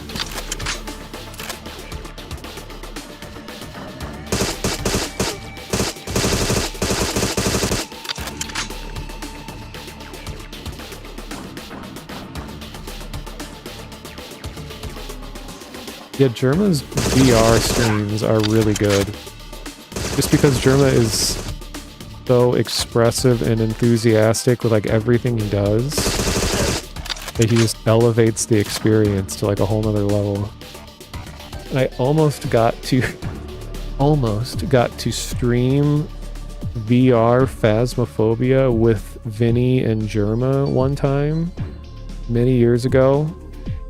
And I don't blame them, but because I was one of the only other people that Vinny knew who had a VR headset at the time, and I was really into Phasmo, and we had streamed it previously and all that, and I was all set up and ready to go. But then I think it was like Kryken or someone ended up coming through and expressing interest, so they ended up replacing me with Kryken, which I don't blame them. I mean, it's, you know, it's the influencer friend group things. Kryken made it a much more fun, entertaining experience than I ever would have, but I don't know, it would have been really cool to be able to play VR with the two of them, or Phasmophobia with the two of them.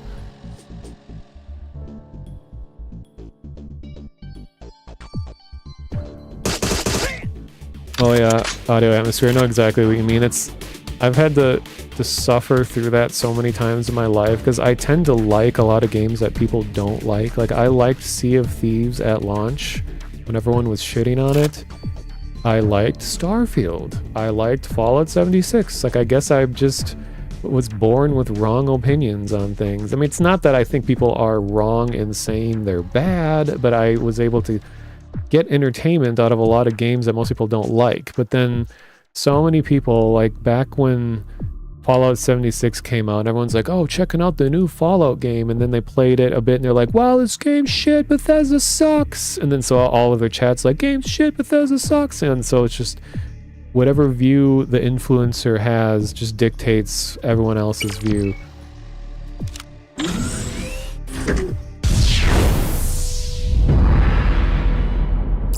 Well, that was easy. It only took me 28 minutes versus the 1 minute 40 seconds.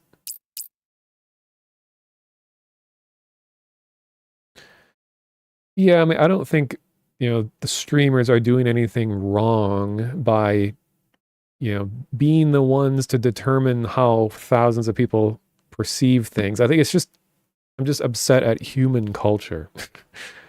Because we tend to work in like a herd mentality where it's like, people's views are just derived by other people a lot of times, because if you don't want to spend your own time investing in something, then you just sort of like, okay, well, I'll just use that opinion and that's not my opinion. I mean, I do that too. I'm not trying to pretend like I'm some kind of like, I'm like a bastion of morality, or I don't know what the word is. Just checking something.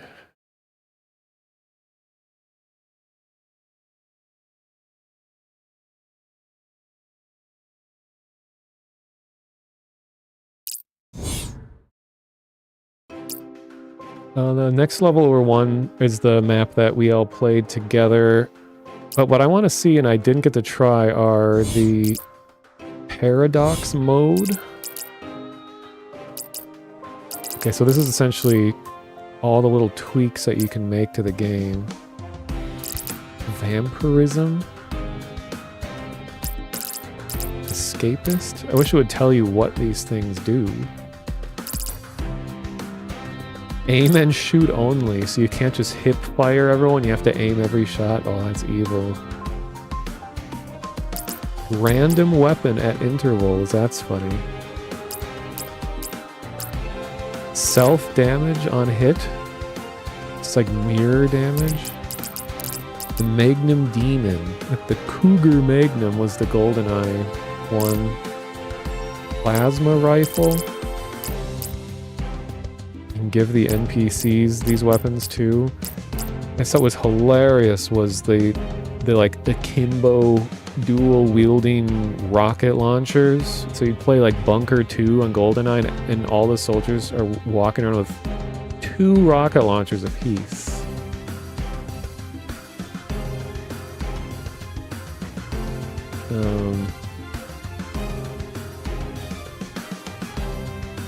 Just reading what people are saying it.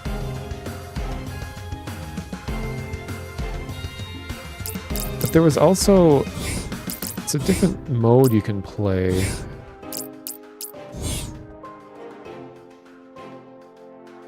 So they have things called ciphers. I'm not sure what it does. 0 out of 9. I think it's like for doing certain objectives, you get this thing, these points, I guess, that you spend on unlocking stuff. I mean, this is just an early play test of the game, so they've showed video of many more maps. I think they said there's going to be 22 levels in the final version, and there's already video of the other levels too, and they're very inspired by GoldenEye and Perfect Dark. 'Cause there's online stuff.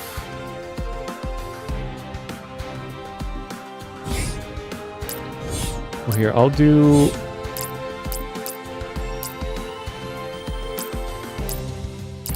Okay, I'll do what I just did, but I'm gonna try to get the time of 1 minute 40 seconds. See if I can beat the the like best time.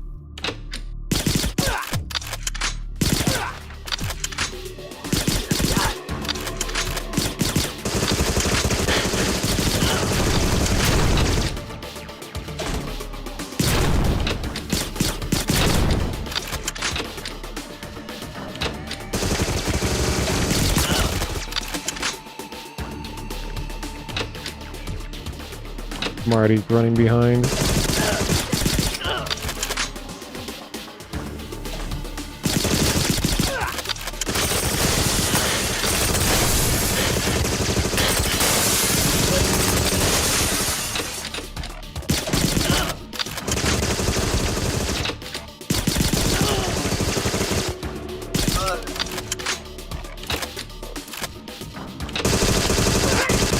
Here's the GoldenEye technique.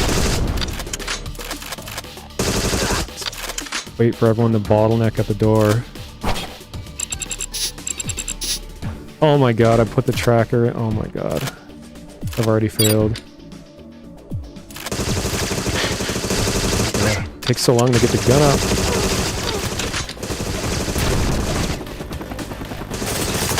Nope. Nope.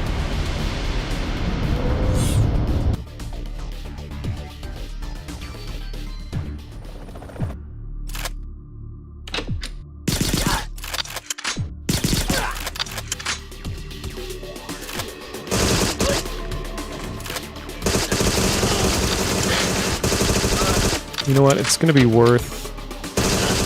Wrong room. Okay, I've already failed, but like... Gotta get the body armor.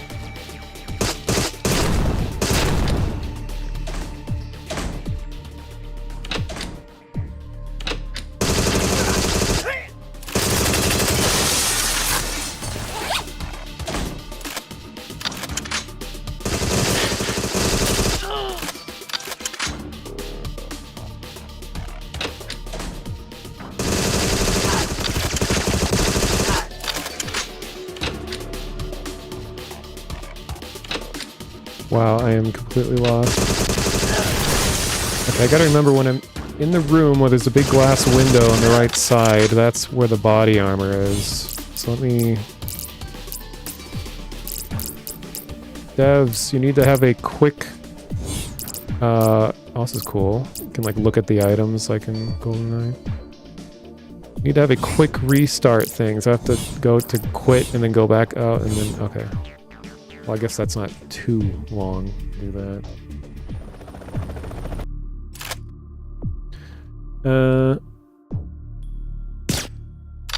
Yeah, I'm already wasted time because I had to snooze and add. Thank God I'm not a speedrunner, because that would drive me insane. I hate...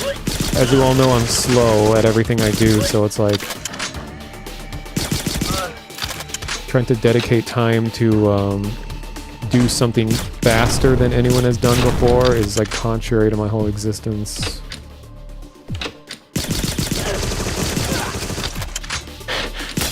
Oh, they can slap you? How can he slap? Wow, for the first time, slappers are used back against you.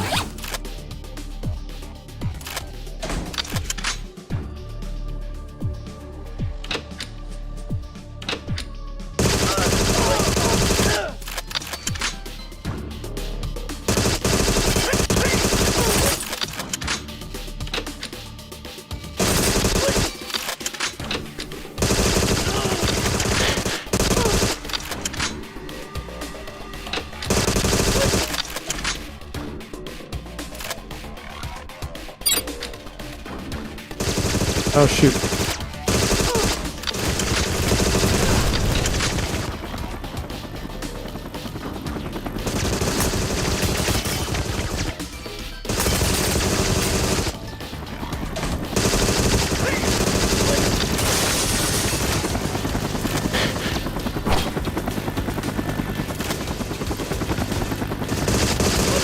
Nice somersault, dude.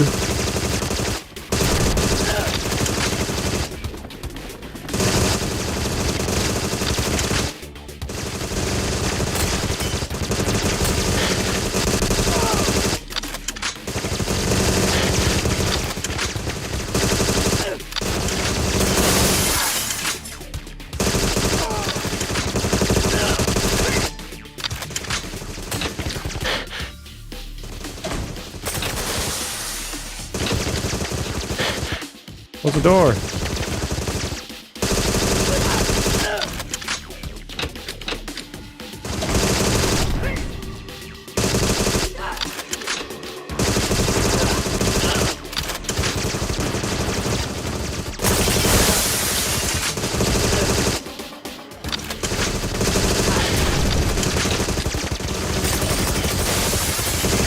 Yeah, this isn't happening.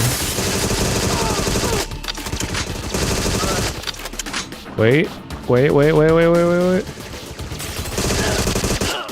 Oh my god, I did finish at least. 3 minutes and... Okay. Oh, are you supposed to do that any faster? Ugh. Okay, well that's probably the best I'll ever be able to do.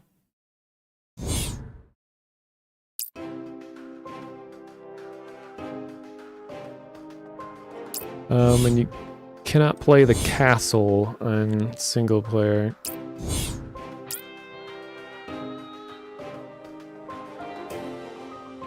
Okay, I have an ad that's gonna forcibly play in 3 minutes. I won't try to beat the record for this, but I'll just do the mission. Before the ad plays, this will be the last thing I do on the stream, so I'll just put... This game steals the cursor, so I can't like click outside. I have to like Alt-Tab. I'll just do exclamation point VOD, so I restream the YouTube, so if you don't want ads, you can use the YouTube player and go to that. So I'm just gonna let the ad play rather than stop, because I want to end the stream anyway. I'm not going to have any like riveting, life-changing commentary, so... But I noticed that it's hard in this game to be sneaky. I mean, obviously I'm not trying at all to be sneaky here, but even when I've tried to just quietly use the silenced pistol here, that nearby guards are instantly alerted most of the time.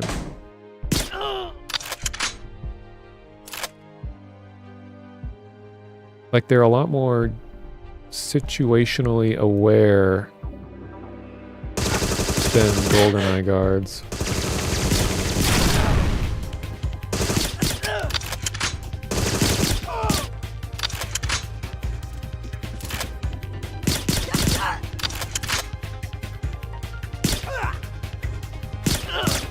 See, when he does that extra motion before before shooting, I think that he's about to throw a hand grenade, because that was always what happened in GoldenEye, is you would see them like reaching into their pocket to pull the grenade out, and then you'd hear the click of the grenade, the clank sound, and then you'd know that he dropped a live grenade and you have to run and it blows up. Like, if I shoot anyone in this room, it instantly alerts all of them, so there's just like no way to do this stealthily.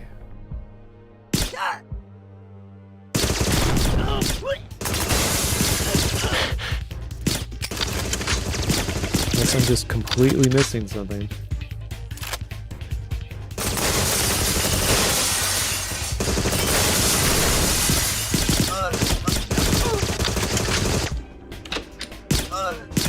Whoa, he tried to slap me.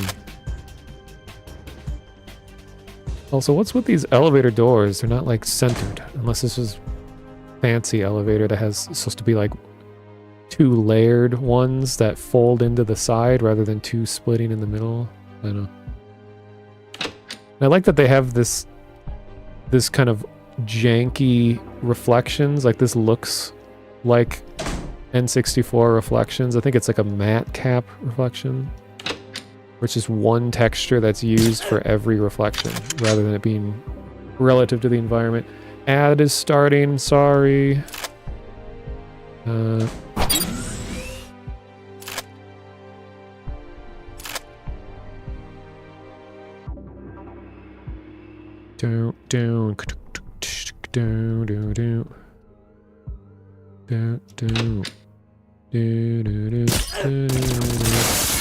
See, like, in GoldenEye, you'd be able to clear the whole bathroom without alerting everybody, as long as you were quiet. But this game doesn't seem to take stealth into account. Every gun is loud.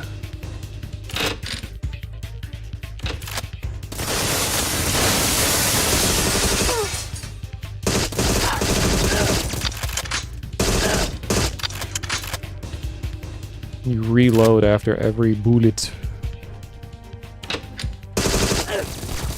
Here's a hostage. No!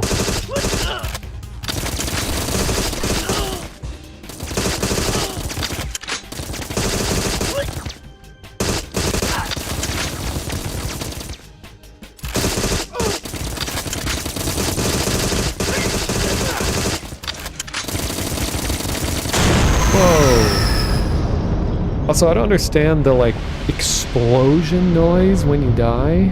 It seems a bit excessive. This is just the second difficulty. This is... Okay, my last attempt. I'll try to be as stealthy as the game lets me be. He instantly sees you.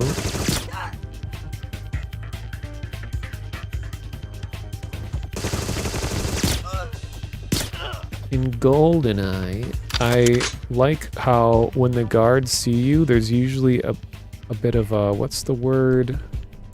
Like a tell?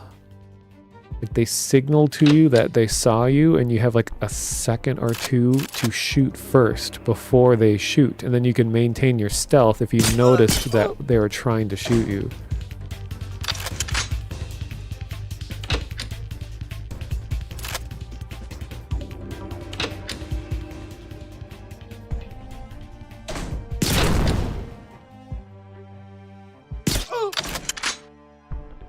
We got Booby, of course.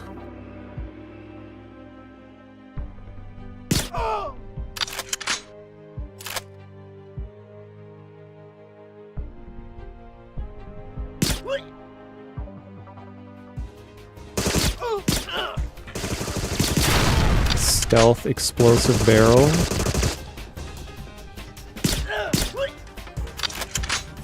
Do like the cartwheel somersault thing the guy does. Very authentic. Being very stealth right now.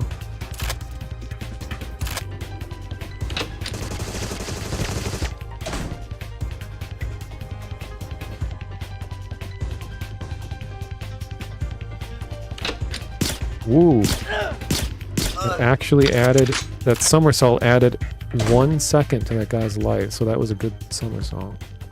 Roll, whatever.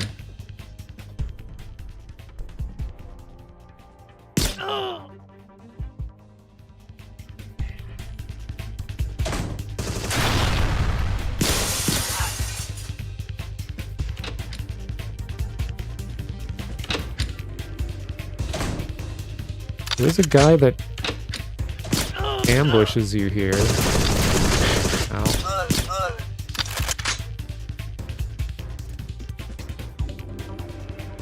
An awkward moment when you're like reloading while someone is drawing their gun on you.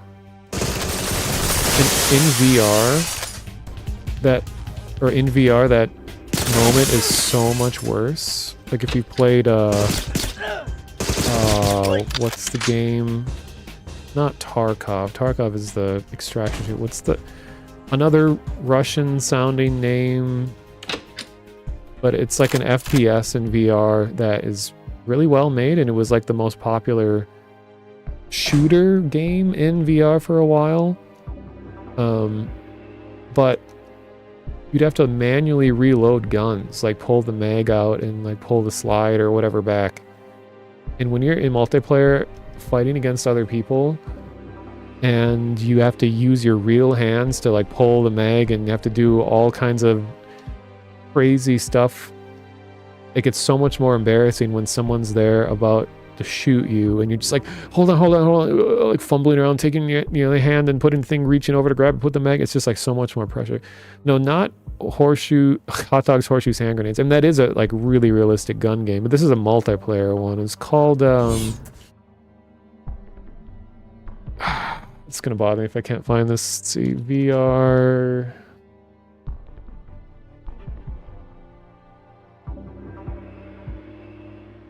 Oh, Pavlov.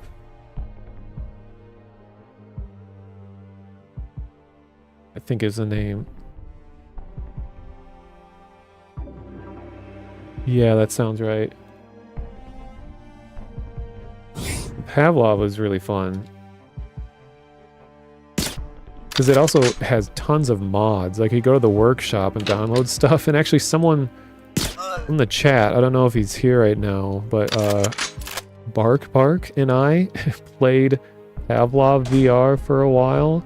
Because that game is like it was some weird, like, get this, it was a like Minecraft mod for the games, but it was a co-op Minecraft themed survival game, but you used realistic guns, but there were also swords.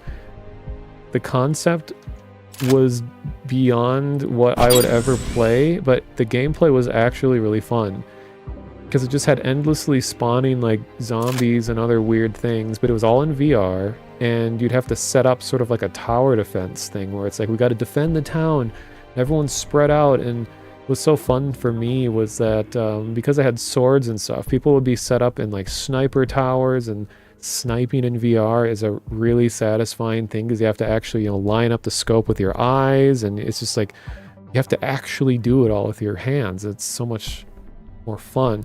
But I was using like swords and knives, or I would just like sit on the side of a doorway, and then when like a zombie or something would come through, I'd just like quickly reach out and stab them in the neck right away. Like, you could just use your own melee techniques, and it's really immersive. Like, for the waves of zombies are getting so intense that I was like laying on the floor in real life and just reaching my arm around the door and just wildly flailing my hand around and just hoping that my knife makes contact with a zombie while they're piling through the doorway. It was really funny.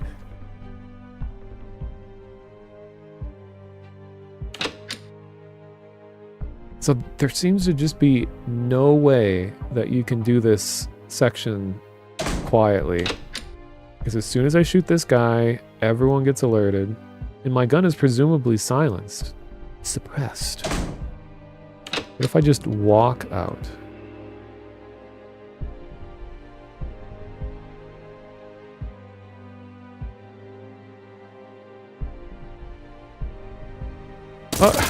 Why does he see me? It doesn't make sense.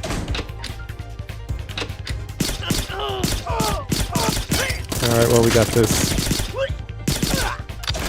Also reminds me of Hitman. When it's like, you screw up your mission and alert the entire, like, chateau. So everyone's pooling and bottlenecking at, like, the bathroom door, and you just shoot one after another, and pretty soon you have, like, 50 bodies in one spot. The newer Hitman games are a little bit better about it than that. They don't just mindlessly wander in one after another, but it's just such a, like, iconic part of stealth games is when you screw up and everyone just piles up in the death room.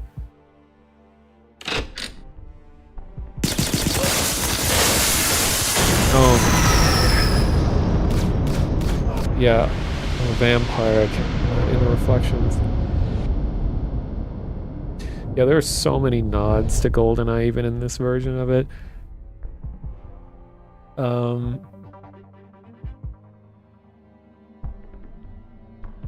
there was something I was gonna say. It was like shoot,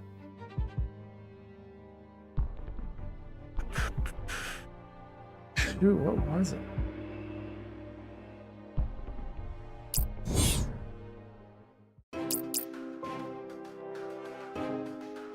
Remember. I forgot there was like a leaked remaster of GoldenEye 64 that was done by was going to be on the Xbox 360, and it never got released. But then someone, because it was pretty much done and got canceled, but then someone leaked it, and we got to see it. It was actually really well made.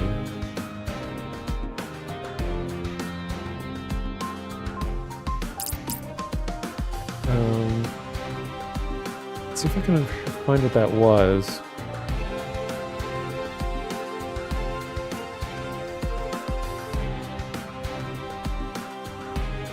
Of course, it's going to be impossible to find a lot of these things because it's just like people have done their own fan versions of remakes.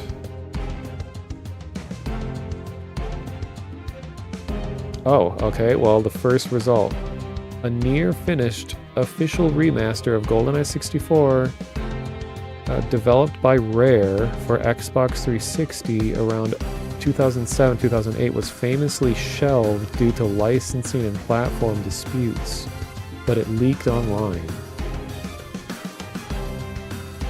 This version is often called the XBLA leak, features HD graphics, modern dual analog controls, and online multiplayer with playable builds circulating in the community. I always have like mixed feelings about that, where it's like, you know, when stuff leaks, a lot of times it can be really demoralizing for developers. People are like, oh, this looks like shit. It's like, well, yeah, because it's pre-alpha that you're looking at and all that. But in this case, it's like, okay, well, legally we can't release the game, so all of our 3 years of development on this just gets thrown in the garbage because of a business deal and we can't do it. Okay. But if it just kind of magically leaks onto the internet, then I start to feel better for the developers, because it's like they're presumably innocent in this and no one knows where it came from. I guess we don't really hear about the like what happens after. Like when this version got leaked, like did anyone get in trouble? Did someone try to sue someone else? And I'd like to hope that no one cares, because the game was supposed to come out in 07 and it's not like people aren't even thinking about it anymore.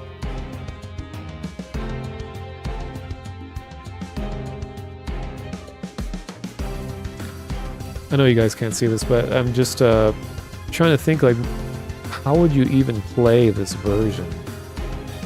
Would I have to get like an Xbox emulator or something? That's just a part of streaming I've never gotten involved with, is like streaming consoles or emulation of consoles. I'm a fake streamer in that way, even though I do have a capture card. Like I streamed GTA 5 on the PlayStation 3 when that came out, and I have a PS3 and I got a capture card to stream it.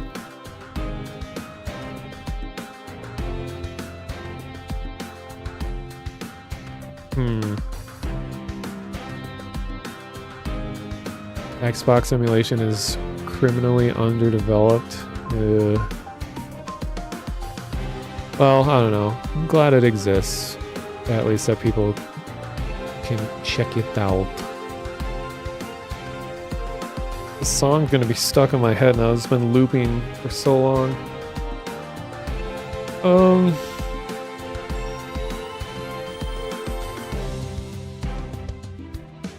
Alright, well, yeah, I didn't plan on streaming long.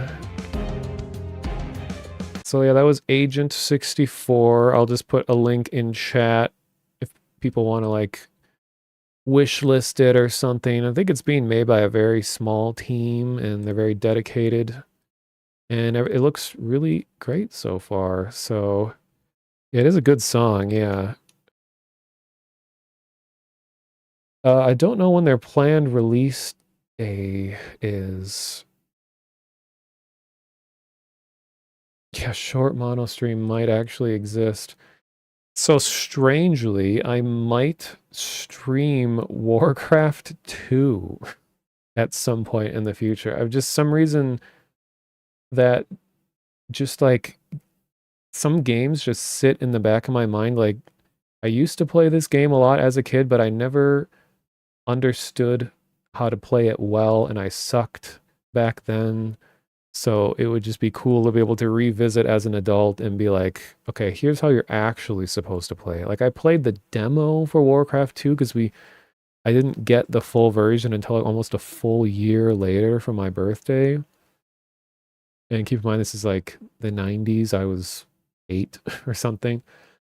And so I just kept replaying the demo over and over again. It was like one mission as the humans, one mission as the orcs.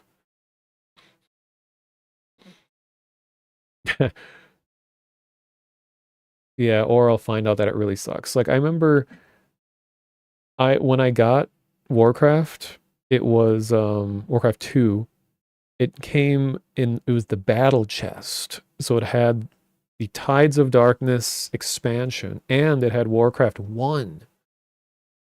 And I tried playing Warcraft 1 and I was like, there's just no way I'm ever gonna play Warcraft 1. Like it, maybe I can find a review online, but it's so much slower paced than 2.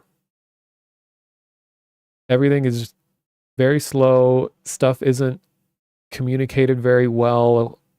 And I remember just being turned off like almost immediately playing. I was like, ew, okay, I'm going back to 2. And I played a lot of 3 also when that came out.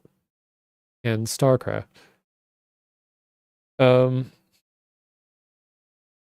Is Warcraft 1 hard to emulate? Well, I think you can just buy all the games from Blizzard now, I think, right?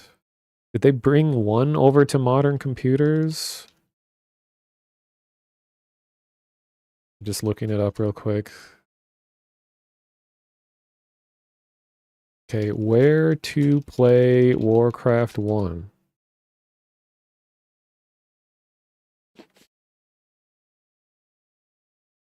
Okay, GOG has a Warcraft bundle. Oh, okay, this is outdated. I don't think it's available anymore.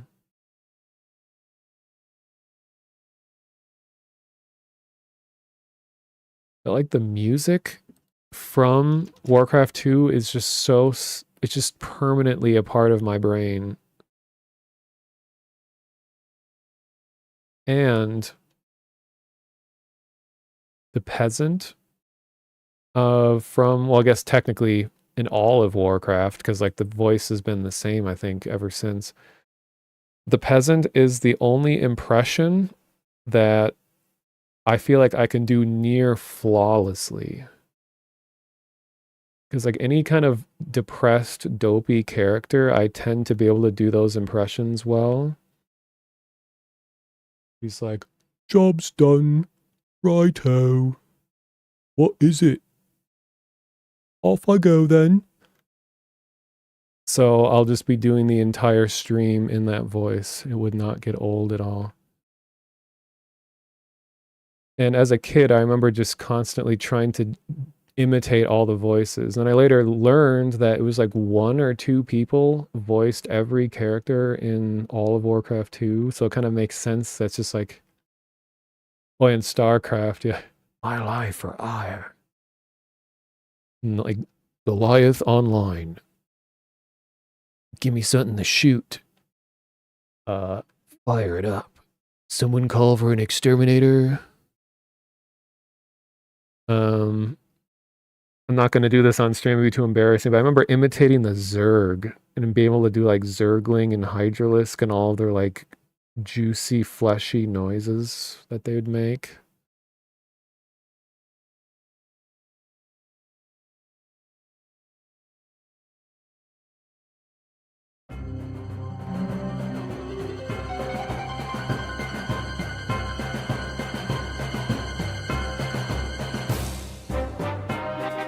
Oh my god, this music. Holy crap, Lois. I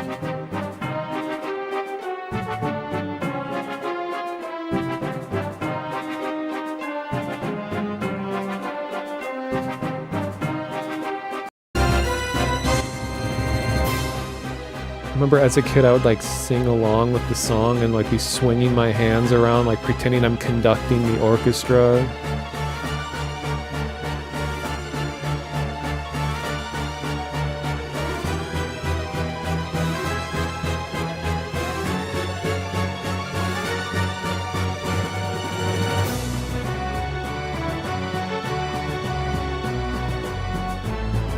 It's like all of the same instruments were used in a lot of game soundtracks back then. Still do that now. Yeah, I do occasionally.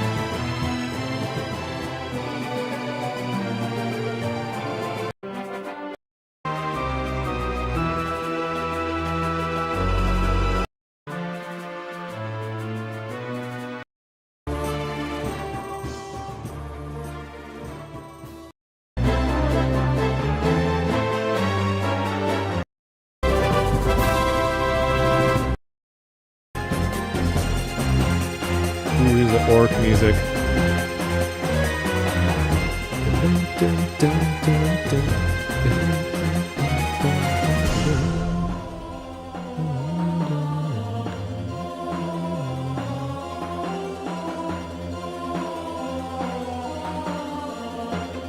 Did they make new versions of this in WoW? Like, I have way less experience with WoW compared to Warcraft 2 and 3.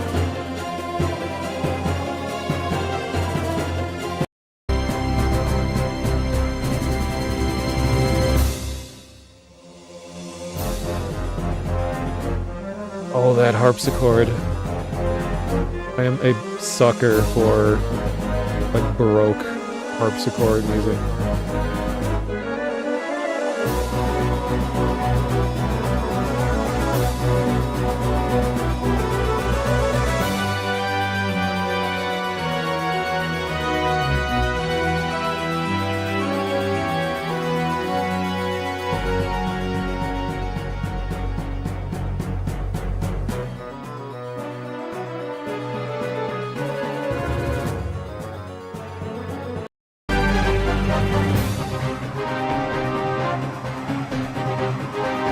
Whatever level had this song on it, I remember it made me so mad, and I was never able to beat it, whatever it was.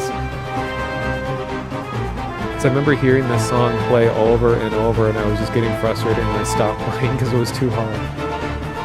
But I was like, no.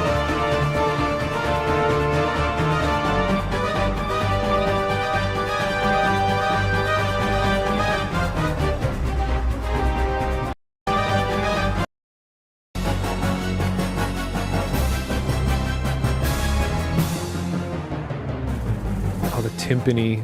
It's always one of my favorite. Doon, doon, doon, doon, doon, doon. But the real important song, as you all know, is the secret song that was hidden in the game. And this is back in a time when you could put video game CDs into your stereo and it would just play the soundtrack to the game. There's some games that let you do that, including Warcraft. And this is one of the hidden tracks on Tides of Darkness. And this made me laugh so hard as a kid.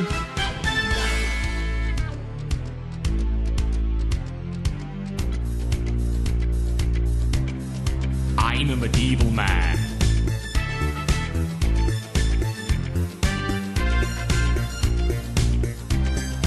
I'm a medieval man.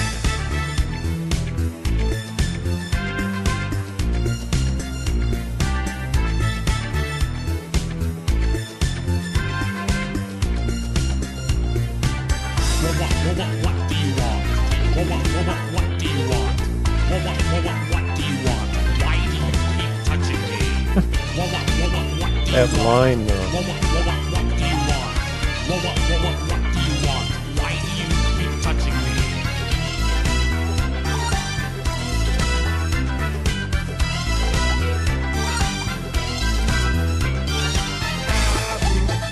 Oh, yeah.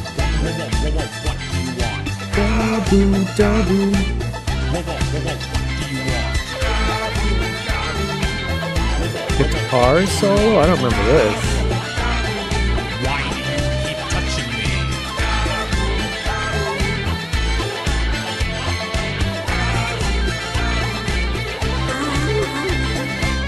In the age of chaos, in the age of chaos, in the age of chaos, two factions battle for dominance. In the age of chaos, in the age of chaos, in the age of chaos, two factions battle for dominance.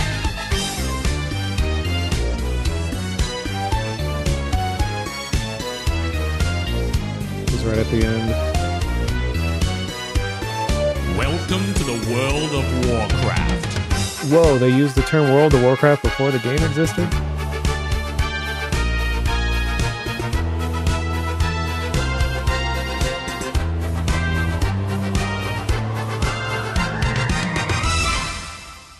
And remember, I would just leave this song looping on the stereo, like drive my parents crazy. It's like, okay, it was good the first 3 times. Okay, and then there's Oh, what? Now what? Moloch, leave me alone. leave me alone. I don't want to do this. I don't want to do this. I'm not listening. I'm not listening. Ready to serve. Ready to serve. Yes, me lord. What Me lord. is it? Hello. What is it? Hello. Oh, job's done. Job's done. Okay. Okay. Righto. Righto. All right. Yes, me Alright. lord. Yes, me lord. But then there's Warcraft 3. I can't build there. Oh god. I forgot that the peasant death sound does not sound like the guy at all. So he's Warcraft 3. Done. I can't build there. You're the king? Well, I didn't vote for you. We found a witch. May we burn her? Help! Help! I'm being repressed. A horse kicked me once. It hurt. Oh, ready to work. Ready to work. Ah! Yes, me lord. What Yes, me lord. is it? More work? What? Righto. Righto. Yes, me lord. All right. Off I go then. I guess I can, if you want. No one else available. That's it. I'm dead. Tuh.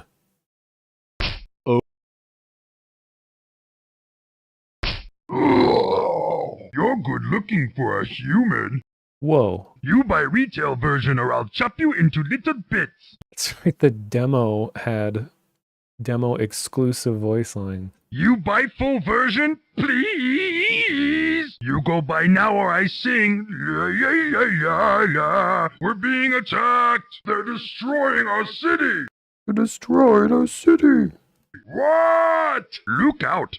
Look out. Missed me. That tickles. I would not do such things if I were you. My tummy feels funny. Excuse me, your command, master. Itok, zogtog, glortuk. Work complete. Zugzug, dabu, gloktar, swobu. Ready to work. Done building ship. Okay. Anyway, so yeah, I might play Warcraft 2 in the future on stream. I'm gonna raid Vinny because I just streamed with him, and Vinny could definitely use some more viewers. And I'm sure like 2/3 of you are already watching Vinny anyway.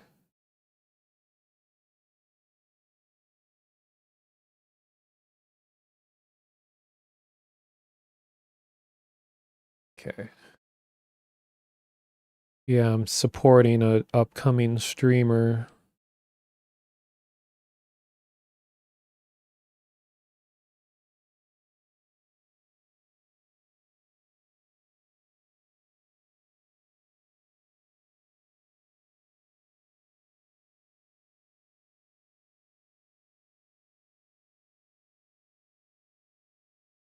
Oh, and I don't know if you're still here, but thank you for the subscription way earlier in the stream. I cannot be trusted. And thanks for the follow also. Forgot because I didn't want to talk over anyone, so I thanked you in chat, but thank you.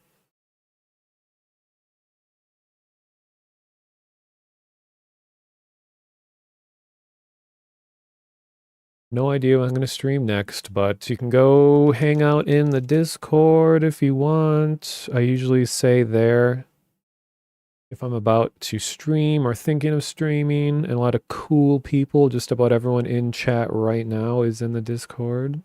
And they're cool. And all my VODs are on YouTube and other videos I've made throughout my lifetime. The Action Half-Life video still getting new viewers like 3 or 4 years later, which is really cool. It's one of my most viewed videos ever. Lich Legacy is in the Discord. All right, have a good night or morning, whatever it may be. See you later.